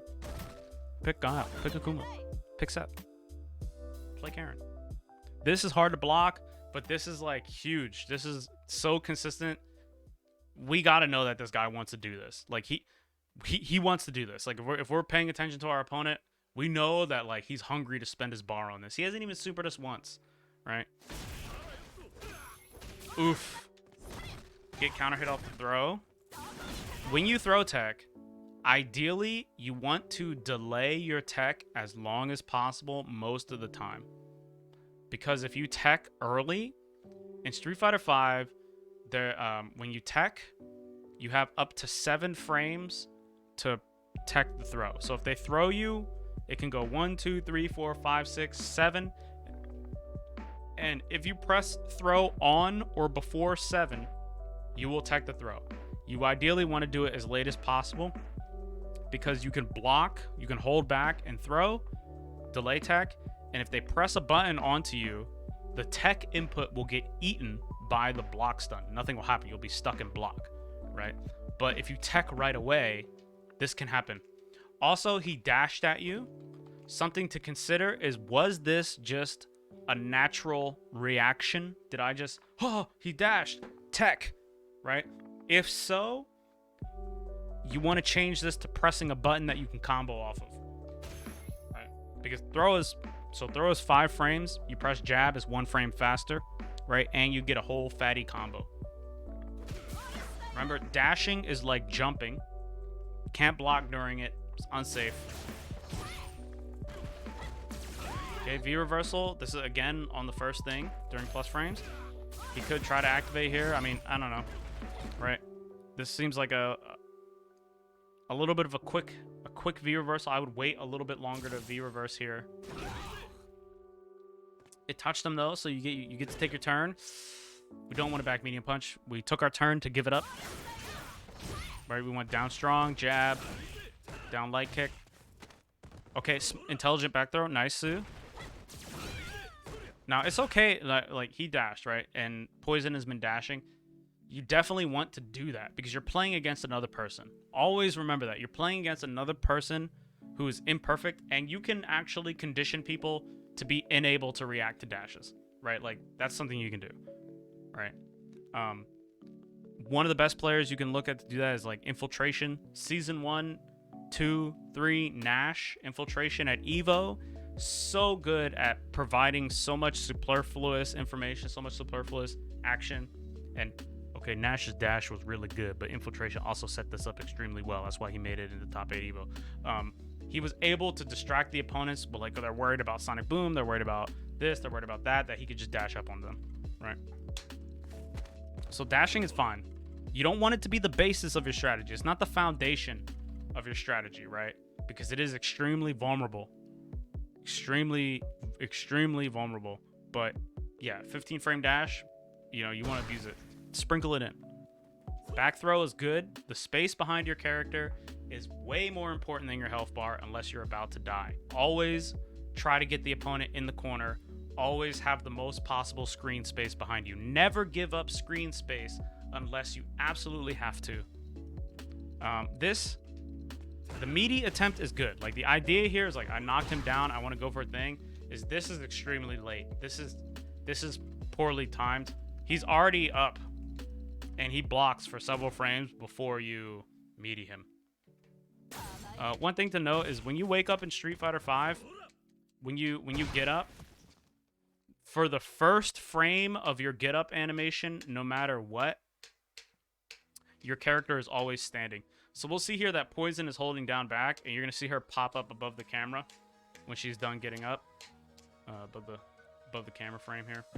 Right, boom, right here. This is the first frame of his get up, and then he's immediately going to start crouching. Right? You're always standing on the first frame and get up. That will be useful if you need to implement some sort of advanced techniques. Okay, tick throw. Would like to see a shim sham. Would like to see a shimmy shanga. Oh, medium kick. Why medium kick? Especially if he's crouching. Right. This doesn't start pressure. Whips on crouchers. Leaves us vulnerable. Oh, nice attempt. Just dropped the combo. Okay, not the... Alright, we have the red bar of courage. We're chilling. Oh, stood up. Stood up. Got caught in the angles. Now the question I have here is why walk back? Why walk back? Right? What purpose is walking back gonna do for us there? What are we gonna get out of walking back? Because if we're down like that, or if we're low health like that as Ken, and we retreat versus Poison, we're just putting ourselves in a position where Poison is strong and we're not, right?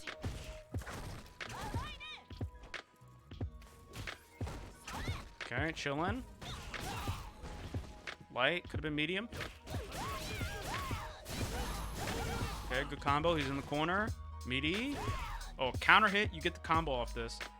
But that was also late, not meaty. Tatsumaki. On counter hit, it's hard to confirm, but you get additional plus frames. Alright. So right here, you're +4. You can press stand jab, or you can press stand short. Nice. Could have EX'd. It's hard to tell the stun, but, you know, ideally you want to know the damage. Okay, a little bit of stagger. This is why stagger is powerful. Look, he tried to contest you. 100%. 100%. I didn't even look at this. My eyes are closed.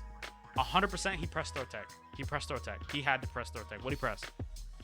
He pressed throw tech. Yeah, like, okay. He teched. Right. Nice. Stagger. Powerful. Boom. Down. Now, you might want to save for super right here. Okay.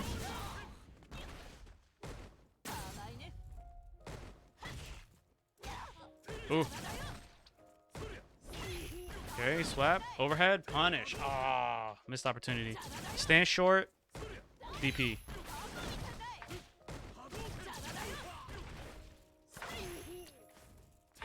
Ooh. Okay, EX.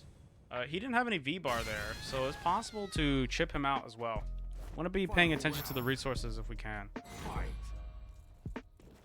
Jump. Ooh. Risking it. Nice. That was not meaty. He could have just woke up throwing, we got tossed. Okay. The idea is there though, giving up our turn. Giving up our turn. Wide down, medium kick. He doesn't want to go into the corner. Why would he back up? Okay, meaty opportunity. You could press run here. Right here, if you DP him, you press run and do down medium punch. If he quick rises, your down medium punch is going to be meaty. If he doesn't quick rise, just keep pressing medium punch over and over again. And when he gets up from delay rise, your medium punch will also be meaty. Last frame, true meaty. Okay. Oh, that's punishable. Alright, he's out. Overhead again. Okay, we block there. Oh, we blocked there, no punish. YV reversal. Is the stun high? Look, right here, what's he gonna do? If he stances and moves forward, we get to interrupt him. If he stances and dashes, we get to interrupt him. If he stances and moves back, he's so far away. YV reversal. Right? YV reversal. He can't continue to pressure us in any meaningful way after this. Chillin'. Nice anti-air. Oh, overhead again. Non-meaty. He just throws. Nice. Jump. Oh, risky. Risking it for the biscuit. He could, man, he's got the red bar of courage. He's had a decent rate of anti-airing. Not so much anymore. But man, that jump is... Could have supered. Okay, activation station, V reversal. You're plus 7 here. Press the button again. Oh, block. That was it. Game losing decision he made. Right here. Oh my god, what a risky jump. Okay. You're so close to creeping into the dead zone. All you need is like a tiny... Right there. Boom. You're in there. You're in there. He can't really touch you with anything. Why jump?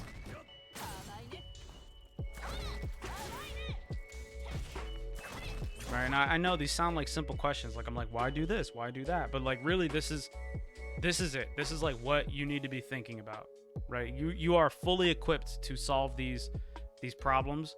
You just need to approach them in the right way. And even though it seems a little bit straightforward. So here, again, this move, man, you're asking to get anti-aired and you give up your super. He has no V reversal. Oh, that was it. That was a game-losing decision again. He could have he could have died. Boom, he's dead. You block this, he dies.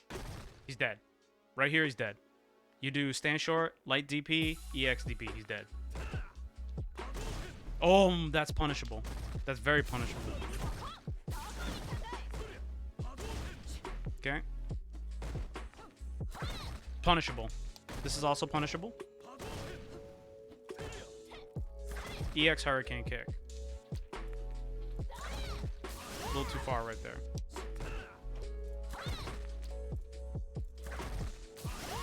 Okay. He probably gonna light flip kick. I can feel it. He either does light flip kick Or he blocks like one fireball or two fireballs into an EX bar and does EX flip kick. Light flip kick.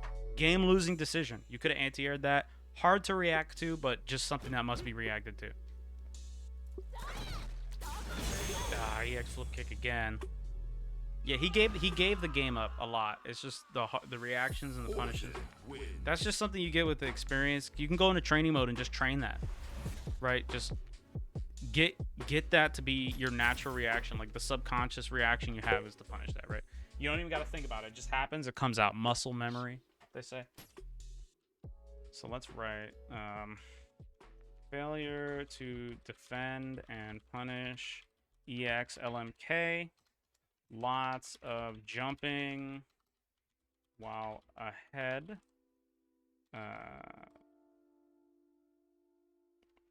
Using resources like EX and V trigger bar for not much gain. Kind of wasting them. All right, we're almost there. Game 6. We're getting some pretty consistent patterns off this. We'll be able to put it all together at the end. And man, hey man, Deku, I'm about to slap you with this VOD. It's about to be 4 hours of replay review, bro. Oh, he chose the curse stage. Godspeed, man. Okay, let's turn on the inputs. Chilling. This is the matchup. You just gotta hold this most of the time. If you want a fireball, you gotta be far away because she trades you with that whip. Right? Check this out. Right? You throw fireball, she trades you with the whip, right? Blow. Okay? She takes 60 damage and you take 90 damage.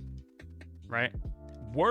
Absolute worst case scenario is she counter hits you and you take a gajillion damage. Right? Like, this is just not a winning trade for Ken. You want to be really careful about throwing Fireball in this matchup. It's just hard to do. You don't want to abandon Fireball, but you need to be really careful about it.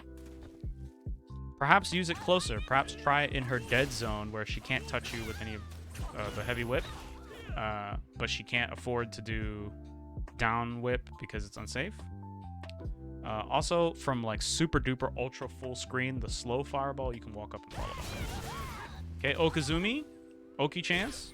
Oh, counter hit. He's about to get dizzy. Good combo right here. Nice. You don't need to do EX. That's the combo you want to do. Nice. Okay, boom. Jump fierce. Down fierce. EX fireball. Light hurricane kick. DP. Okay, we missed the EX fireball, but that's the combo. Oh. Roundhouse? Meaty roundhouse? Why meaty roundhouse?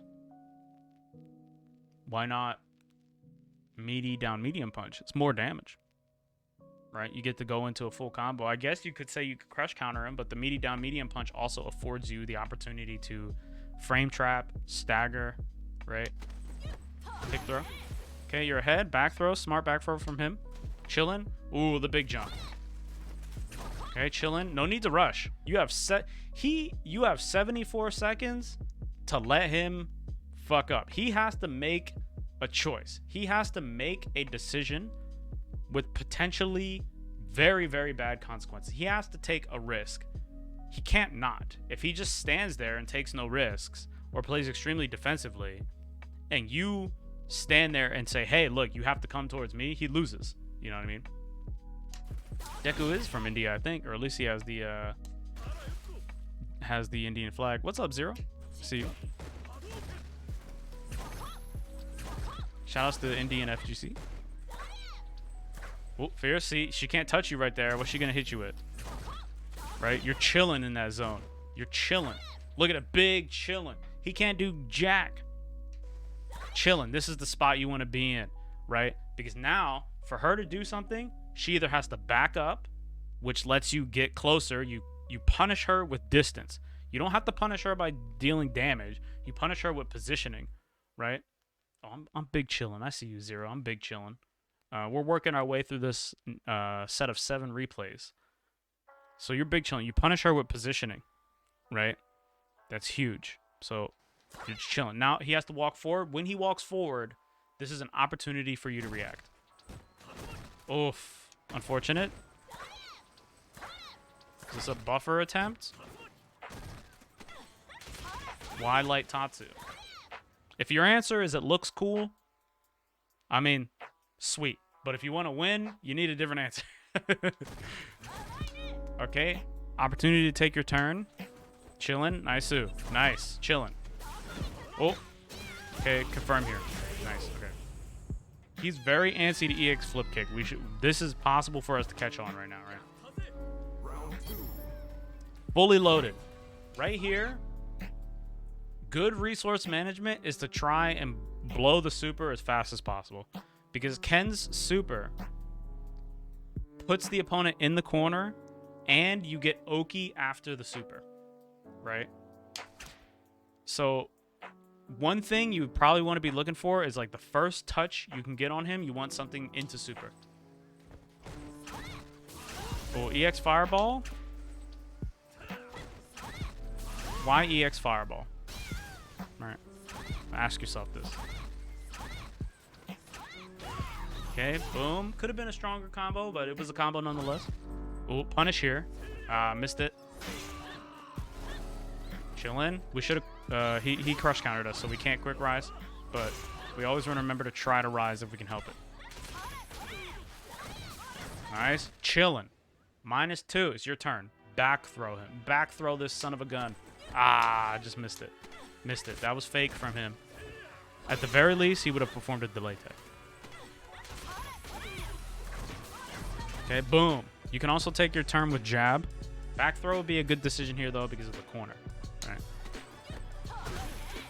Okay, chillin'. He messed up. He made a little bit of a mistake here. Now he's closer to the corner.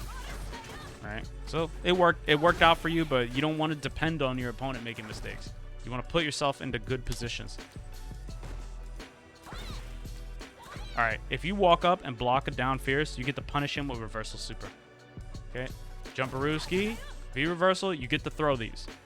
You get the mash throw. You just oh shit, he V reversal mash throw. It's punishable. Chillin'. Okay. Surprise run step kick, clips him. Boom, activation station DP. Could have did no, that's fine. That's fine. Okay, meaty here. That meaty is super late.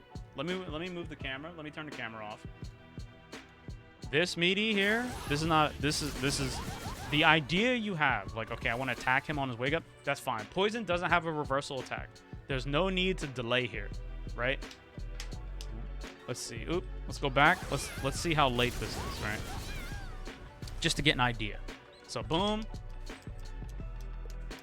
Poison is getting up. Poison. Okay. Right there. That's like 6 frames late. That meaty is so late, right? He could have pressed jab. He could have pressed throw, right? We got to get those. We got to get those on deck. And yeah, sure, he's making it difficult. Everybody's gonna attempt to make it difficult to meaty them, but if he's gonna lay down, we need to practice that timing, right? Or we need to find a setup. We need to find a set of frame kills to give us a good meaty here. Boom. This is a game-losing decision for him right here. Stand short, DP, super. He lost. Unfortunate. No punish. Right there, could have been a confirm. Difficult to confirm, but important. You don't want to hit a button. You don't... Now, this is ideal, right? You don't ever want to hit a button and not be ready for it to connect and not be ready for it to get blocked. You want to have an idea of what you're going to do next. You need to be in control. If you're just pressing stuff... and like, oh, I hope this works. I don't know what's gonna happen. You're setting yourself up to just not have consistency. Like you might as well be rolling dice, right? So right here, sweet. If I press back strong, you need to try your best to be ready for this to hit. And if it gets blocked, you also need to have an idea of what you want to do when it gets blocked. When you press back and strong, you already know what's gonna happen. You've done that millions of times. There's nothing like crazy. This situation you've been in this situation so many times, right? So just, you know, time to be prepared for what happens when we perform this action, not just doing it. Okay, right there, Hard to tell if you're close enough. Hard to tell if you're close enough. But if you block this, you might be a little bit too far away. But this is punishable by super on block if it's too close. You might have been too far away. Right here, this is a game-losing decision. Boom. Stand short, DP, super. Or stand jab, back medium punch. Right. Okay, meaty sweep. A bold choice. He's emboldened by the red bar of courage. Oh, command grab. Ripperooski. He changed his V-trigger. This is the first time he used the V-trigger move. He didn't use any of the Molotovs before. Okay, super. Let's try. Ideally, you want to try to land super as soon as possible. 99-second EX flip kick. This guy wants to lose. Oof. Hard to block. Okay. Jumperooski. Opportunage. Super. Okay, stay chilling. All right. So I've been talking about Fireball and how it's hard to use in this matchup a lot. Right here, this position, she can't touch you. Fireball right here acts as a decent mid-range poke. Right? This is one of the ways you might want to consider using Fireball in this matchup. But from like not full screen or from a little bit in, it's very easy for her to punish you for doing it or inadvertently get a good situation from you doing it, right? So again, you don't want to give Fireball up, but you want to be very clever and sparing in the way that you use it in this matchup. Okay, Dasharuski right here. We want that brainstem reaction. Jab, down strong, right? Okay, chillin'. Jump. This guy, flip kicks. Jumps are kind of like from game one. That's a little far back. That's a little bit of a stretch. But, you know, this is possible to be like, oh, he's probably going to flip kick or jump at me, right? Okay. Oh, Schwambo, he dropped it. Okay, nice. Chillin'. Could have been super. We're loaded. Remember, the higher the timer is, the more likely it is we'll get 2 supers in the round, right? And Ken's super always corners the opponent, and it gives him Oki. Poison doesn't have a good reversal. So if you can land super on her as soon as possible, not only are you managing your meter in a really strong way, you're also putting yourself in the best position in the game. Okay, EX. Ooh, surprise. We know he wants to do those. We got to be prepared for those. Oh, okay. Just walk him down. Just walk him down. All right. So, whoa, lost that trade. Look at this. I really want to drive this home about this projectile because this seems to be like your fallback strategy, and it's getting you boned. Look, right here. So the gray health. All right, whatever. But the gray health makes it worse. But check this out. Boom. He takes 60 damage, right? And the guts is on. The guts is on, so you only take 85. But you would have took 90 damage, right? Like, ooh. Oh, anti-air. Yo, what's up, Louis? I see you. Okay, right here, you have the red bar of courage. He threw you, right? So when this happens, your thought process is like, ah, shit, I got grabbed, right? The moment you identify that you got grabbed, your thought process needs to be, okay, if he moves forward, I need to interrupt him with a jab. If he dashes, he needs to get interrupted. Don't let him do fake stuff. And you want to be careful for the fierce. You don't want to press into fierce. Like if he just does stand fierce, you don't want to press a button into that. But you want to be aware if he's going to move forward on you because you can activate, right? You can activate into guess for game. Okay, boom. He did fierce. You're chilling. Nice. Okay, EX right here. This is a potentially game-losing decision for him. This is hard to react to. He's been using this for all 6 games now. He's been doing this a lot. We need to be ready for this. Unfortunate. I mean, it happens, right? But like now we know. Now we know, right? So game 6 is basically this, right? Boom. But sitting on resources, not using bar when we have them, right? We're not using bar. So overall, I would say that probably if Deku was right here and I could ask him the question, I would say that he's probably like, well, I don't really look at the, like if I was like, when do you look at the EX bar? He'd have to think a minute, right? I feel like he's not really paying too much attention to the resources. And now I'm pointing out a lot of stuff. Like I will say, like Deku, when you watch this, if you watch this, I'm pointing out a lot of stuff. You only want to pick one or two to work on at a time. Like don't try to do all this shit at once. It'd be crazy, right? We made it. We're at the last game. Let's view the replay.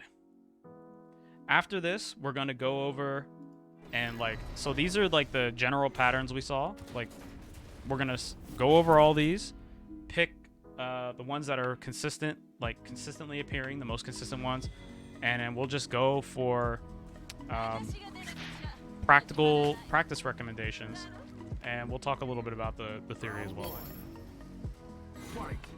Okay, he picked the accursed stage. Godspeed, brother. Okay, you get to take your turn again. This is consistent. We've always seen this. You gotta take your turn with something that's plus. You're taking your turn to give it up, right? I'll say this until the record breaks, right? I'll be the broken record. You're taking your turn to give it up. Your opponent isn't contesting you because perhaps he doesn't have the matchup knowledge for this, but like this will get you bopped. Right here, you want to be pressing jab or down strong or something, right? You're doing minus move into slow minus move. Okay, welcome down, chillin'. Crouching, afraid of the down fierce. That's cool. You're respecting the down fierce. Nice. Take your turn. Okay, that was nice. Oh, okay, chillin'. Stay cool. Don't scramble. Stay cool. Don't get caught in the Chinese finger trap. Nice. Confirm. Okay, Oki right here. We got to get this Oki. Ooh. Okay, overhead again. Now, the overhead is not actually really a mix-up, and it's not actually really meaty. Unless you're in V-Trigger 1 and you do heavy DP. So you gotta want to be careful with that. Furthermore, also neutral jumping. He whiffs throw on reaction here, like on just get up, reversal throw here. But again, you've been anti-aired for this before. This is not a very strong sequence to go on. Anybody can walk under this, and anybody can anti-air this. It can be tricky to anti-air, but anybody can deal with this.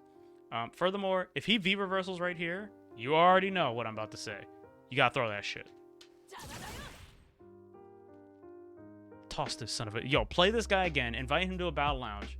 And toss this son of a bitch. Okay, boom. Punish City.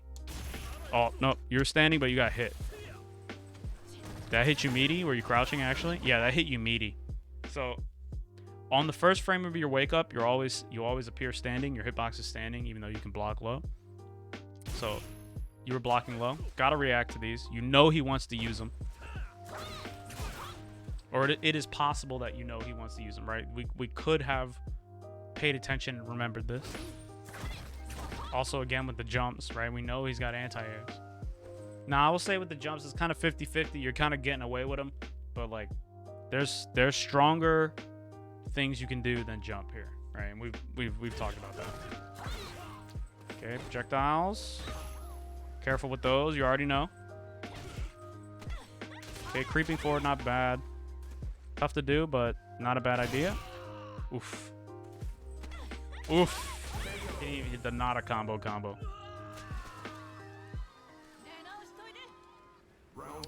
Turn on the inputs here. Sorry. Oh wait, they're on. I'm tripping.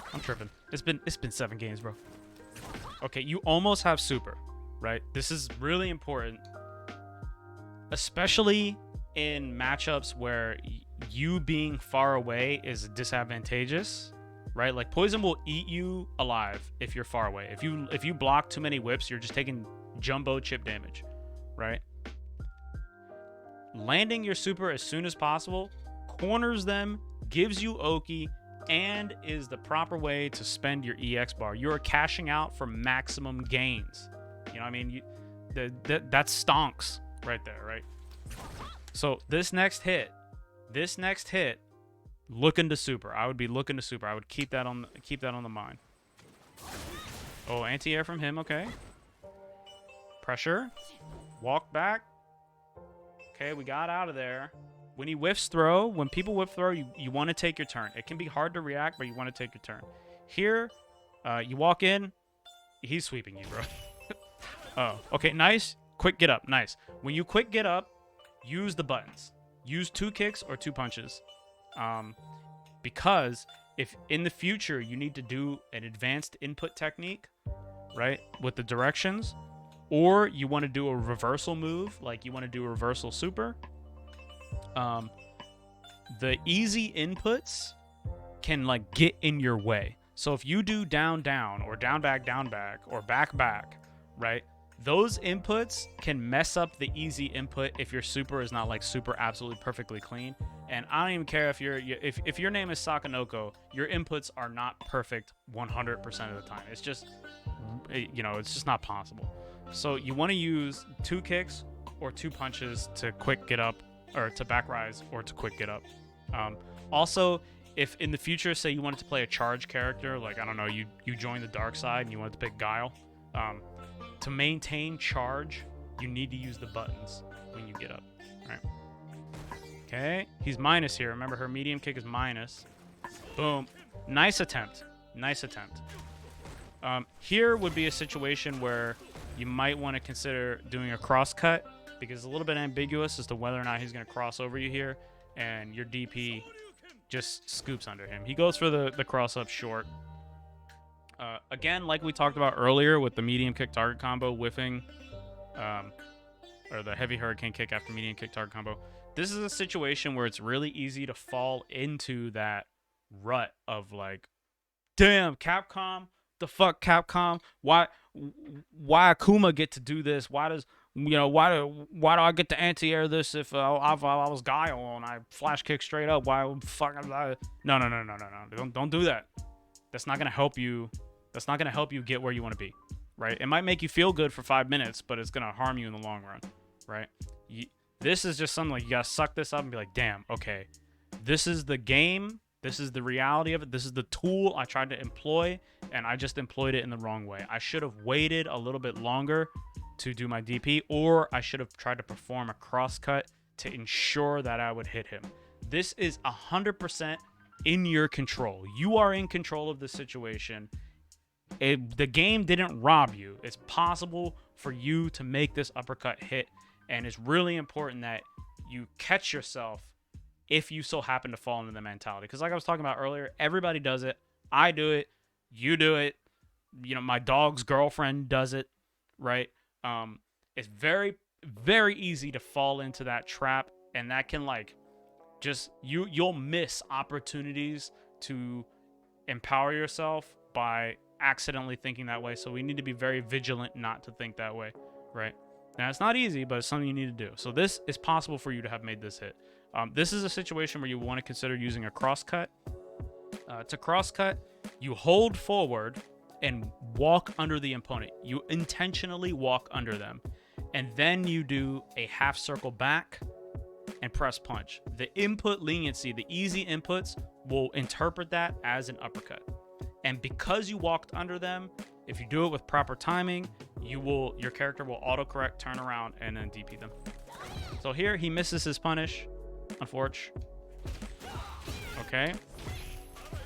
So this, right? This is rare, but right here, she's -6, so you get to do down strong.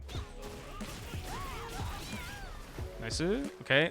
Oh, not a meaty. We got to get those meaties on deck, right?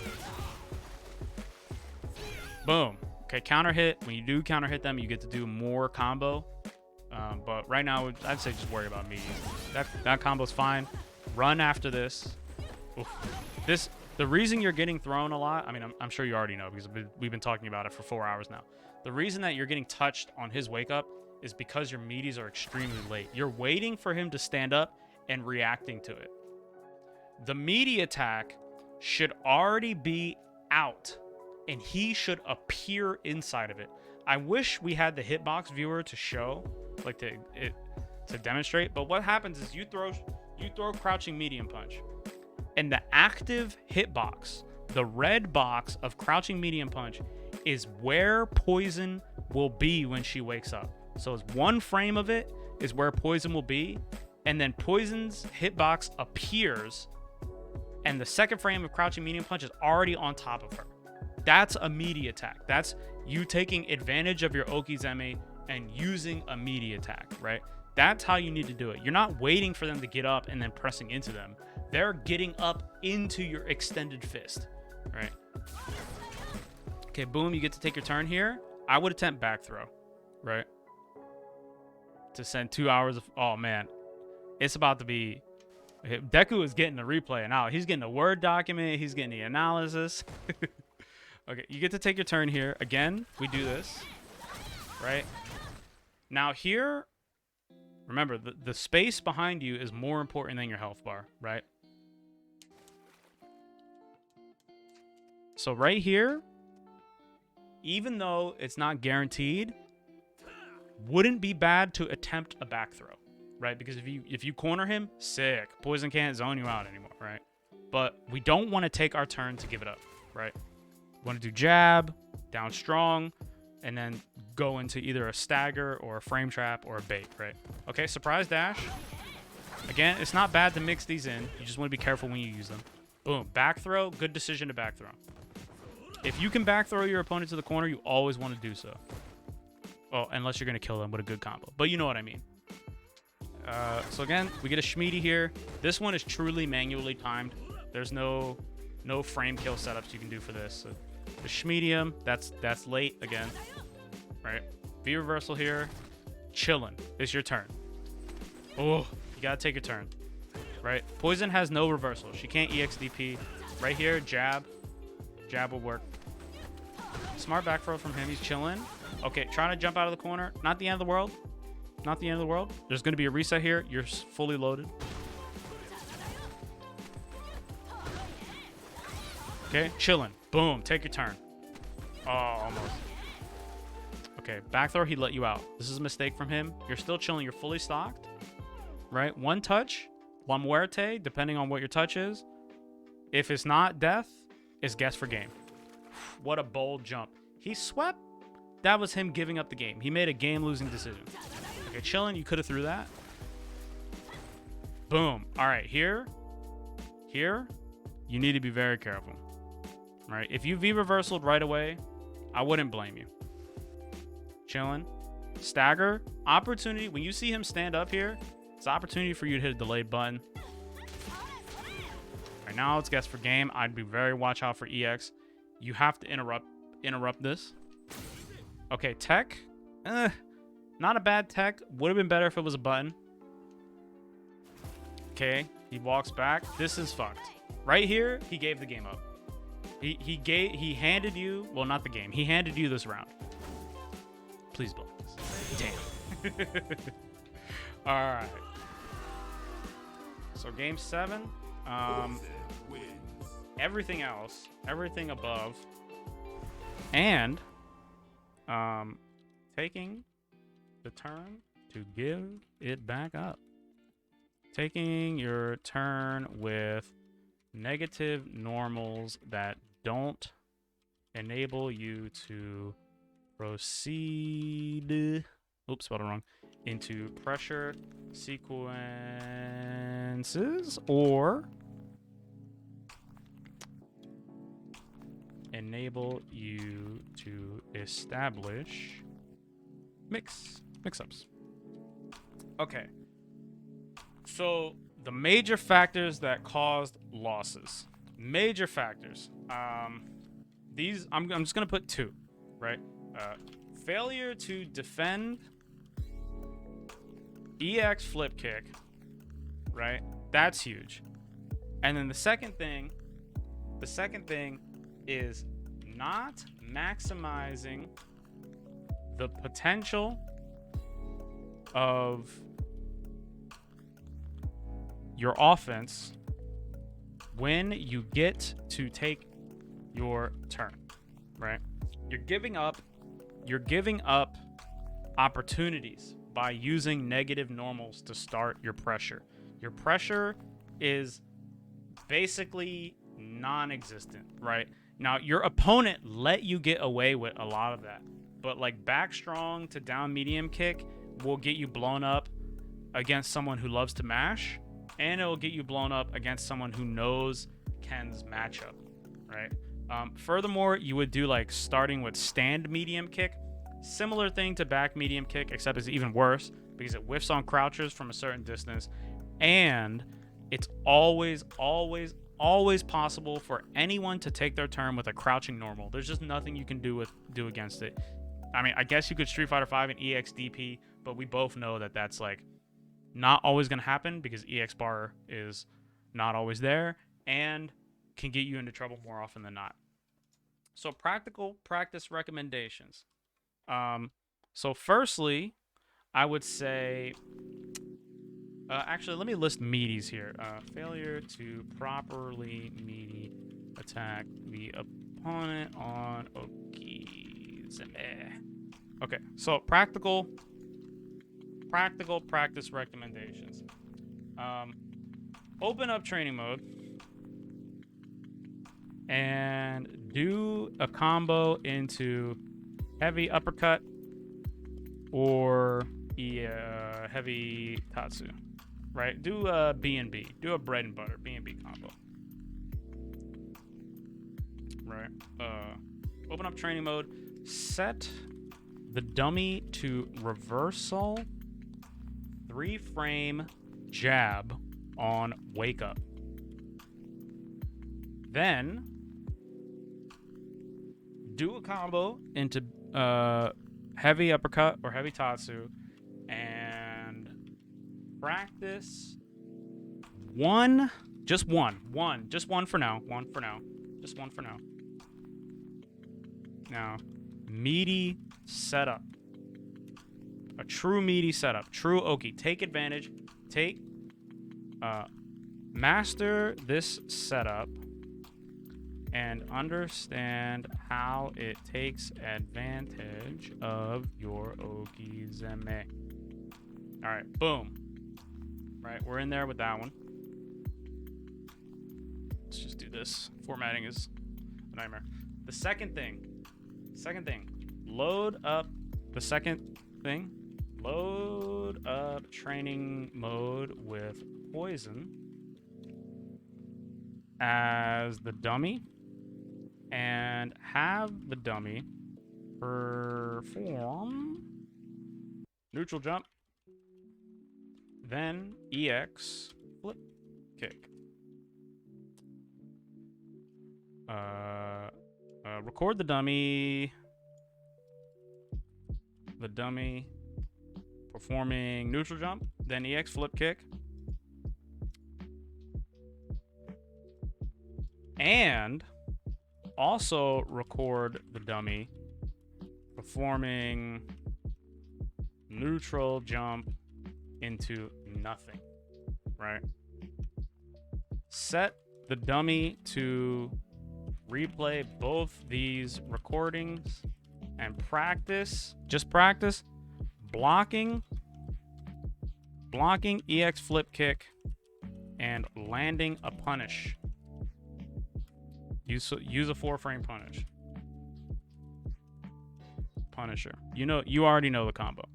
And then the last thing I would say is look into stagger pressure sequences and what normals leave Ken at plus frames that can be used to set up frame traps and tick throws. Understand the pushback of these normals and normal attacks and what they do on hit and block, where they leave you if you can counter hit combo, if you can stagger, or if you can touch them again, etc. These are things you need to do. These, I would just look into these. There's a lot going on here. I'm sure if somehow you make it through this whole thing, and you see this, you'll have a lot. You'll be able to pick out a lot to work on, a lot to do, any, a bunch of directions you can go. But these are the 3 things I would say are most poignant and most practical for you to practice now. You can do these in training mode. As a fourth thing, I would say is get a buddy who plays poison and strike up a conversation. Ask them to help you train in the matchup. As you play, ask them to do specific things you struggle against more often than not. Don't have them make it easy or simple for you, but just ask them to focus on doing things you want to practice against. Talk about the matchup as you play and work through it together. I know having friends is lame. I know making, but it's honestly the best option. Boom. All right. So, we're going to go over this in training mode. We're going to go to training mode, and I'm going to explain each one of these things, right? So this will be quick, and then that'll be wrapping it up. So boom, we're going to pick Ken. Pick Ken. Put the robot, the ribbit on poison. I don't know. Try to pick a non-horny costume for poison. I mean, could she get some clothes on, bro? This is all horny. Whatever. Right? Cursed. So the first thing we need is to get this dummy to do a reversal 3-frame jab. Right? And we want some sequences. Now, I'm going to recommend the Ken guide to you. I'm going to shill the Ken guide. And when I message you in Discord, Deku, I'm going to link you the Ken guide. But, hey, man, it's free. Okay? And it's got the meaty setups. So what we're going to do is we're going to come over to record wake up action. Right? And I believe Poison's 3-frame attack is jab. Standing jab. We're just going to mash standing jab. Boom. It says reversal. Sweet. Right? Now, we're going to set the wake up action, okay? And we're going to set the dummy to guard after first attack, right? So what we're going to do is you can use the save state feature if you want. Kind of doesn't matter. I'm just going to save it in the middle of the screen to make it easier for me to reset. I'm just going to do a combo and then practice a meaty setup. Boom. Counter hit. That was meaty, right? Boom. That was meaty, right? Oh, run here. Boom. Meaty, right? This is all I want. This is all I need to do. Just one meaty setup. I did 2 different ones, right? So after you do DP, you could do run, and then you do immediate run, immediate down medium punch. If they quick rise, you meaty them, right? This only works on quick rise, right? And then if you do hurricane kick, 1 dash, immediate down medium punch. Just start with these. Right? And just do them and do them and do them until you can get that every time. It's not actually easy to run right away after you DP. It's a little bit tricky. You gotta get the timing down. This is super important. You want these real meaties. In the Ken guide, there's literally flowcharts that tell you what to do as a meaty. If they don't get up, right? Let's say they don't get up. I talked about this earlier. If you do this and you don't mess it up, if you don't mess that up, it meaties them. I messed it up. Oh, there we go. I got it. All you got to do is just keep doing meaty punch. If they don't get up, like that poison player didn't get up, just keep mashing medium punch. Boom, you're in there. Right. The second thing to practice is to set poison as the dummy, and we're gonna go to recordings, right? This setting, display recording playback info, turn that off. When you have this on, it's gonna tell you what the dummy's gonna do. The whole point of this is that we don't know what the dummy is gonna do. And we're going to keep it simple at first, right? So we're going to have the dummy jump, do EX flip kick, and then just kind of block, right? Boom. We're in there. The dummy is blocking. The second thing we're going to do is we're going to have the dummy jump, do nothing, and then just block, right? Now, what's going to happen is when we put these on, the computer is going to choose which one to do randomly. So what's going to happen is we can emulate a realistic situation. We're going to need to use our imagination a little bit here and simulate, pretend that this is a match. And I want you to attempt to react to EX flip kick and punish it, right? So let's say if you want to make it really easy, just don't block or don't move. Just stand still. And if you see EX flip kick, try to block it, right? So the dummy is just going to surprise EX flip kick us if we have both of these on, right? Yeah, so they are. Right, boom, block it and then try to punish. The second, if you want to make it a little bit hard on yourself, try to walk around like you were going to touch the dummy with stand medium or crouching medium punch, or walk around like you're trying to make poison with her fierce, right? Like try to do that. That will make it harder for you. And then you're just trying to block and punish on reaction, right? Your punish for this, the punish that you want to do, is going to be block, stand short, cancel DP. If you're super duper close, you could probably... Can you even do this? I'm missing it. Oh my god, I can't even play the game. Oh my god, I can't even play the game. I can't even play the game.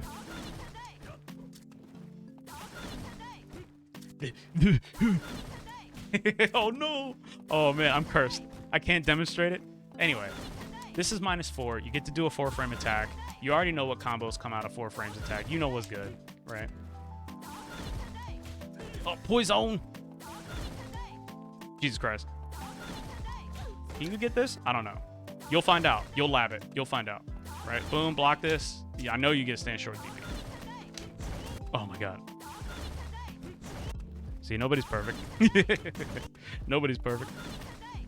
There you go. Boom. You need to practice that. Just practice that over and over and over again.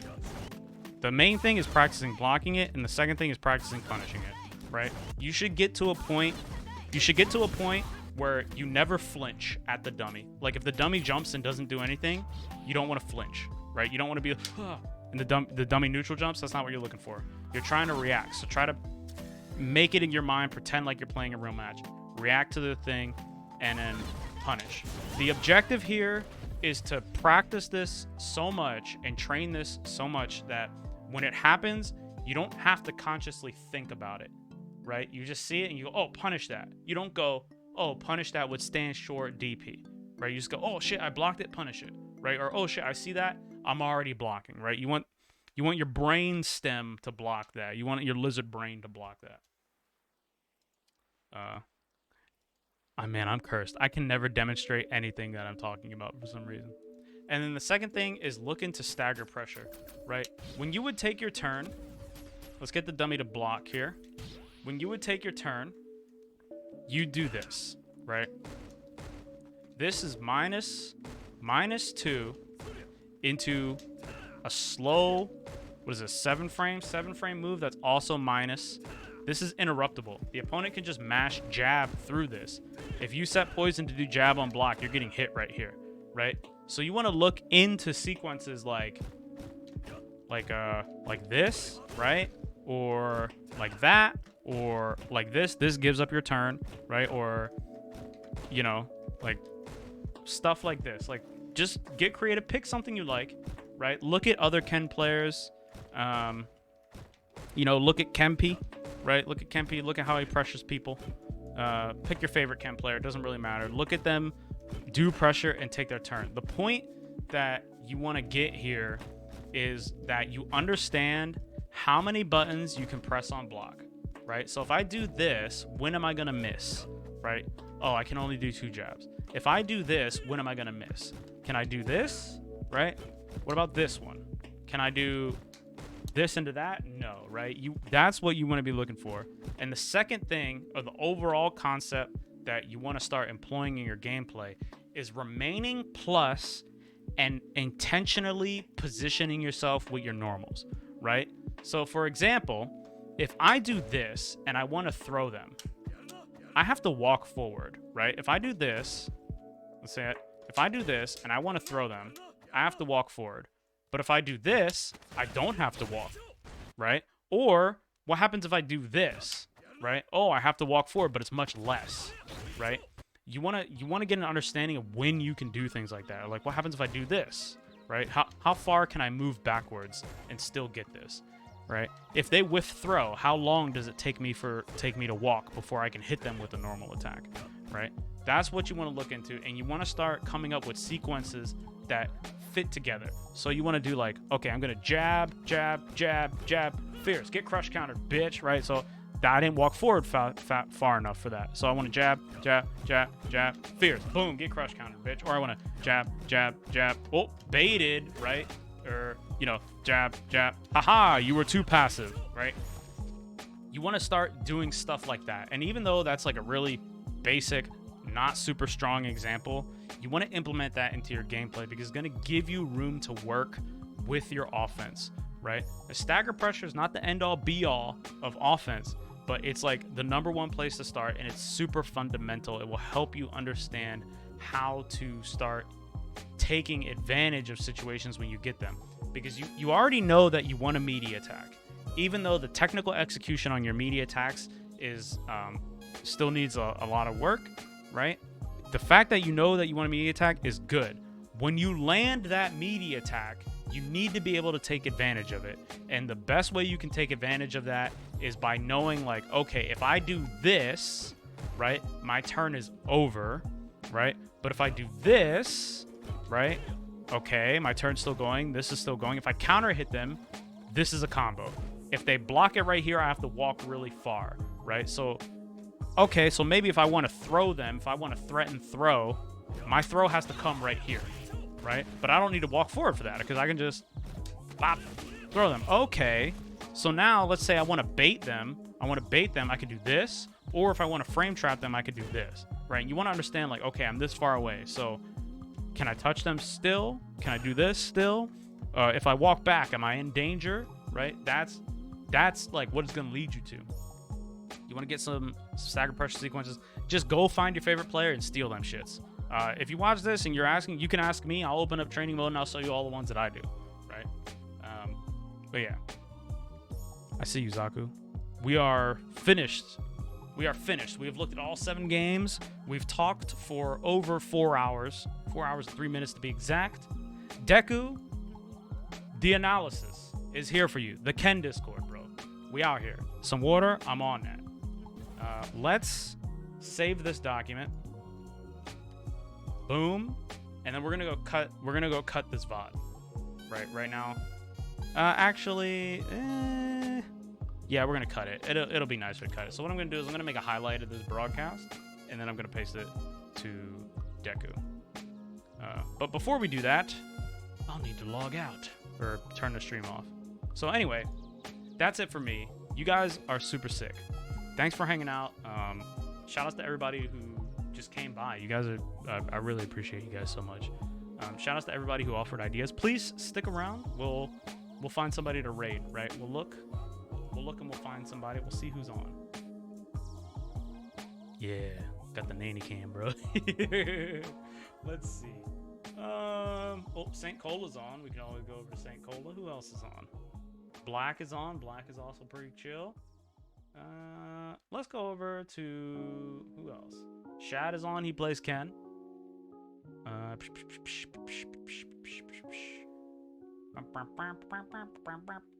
Child 2233. He's a Balrog player.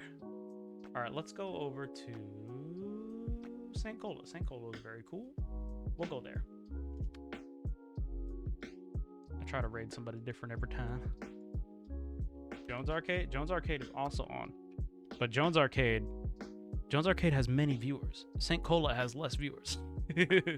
Anyway, you guys are super sick. I really appreciate you guys so much. Thank you for hanging out. I hope you guys have the best possible Thursday you could ever possibly have. I may or may not stream tomorrow. Who knows? It's up in the air. But don't bully St. Cola too much. I'm going to go cut this up for Lord Deku. Stay chillin'.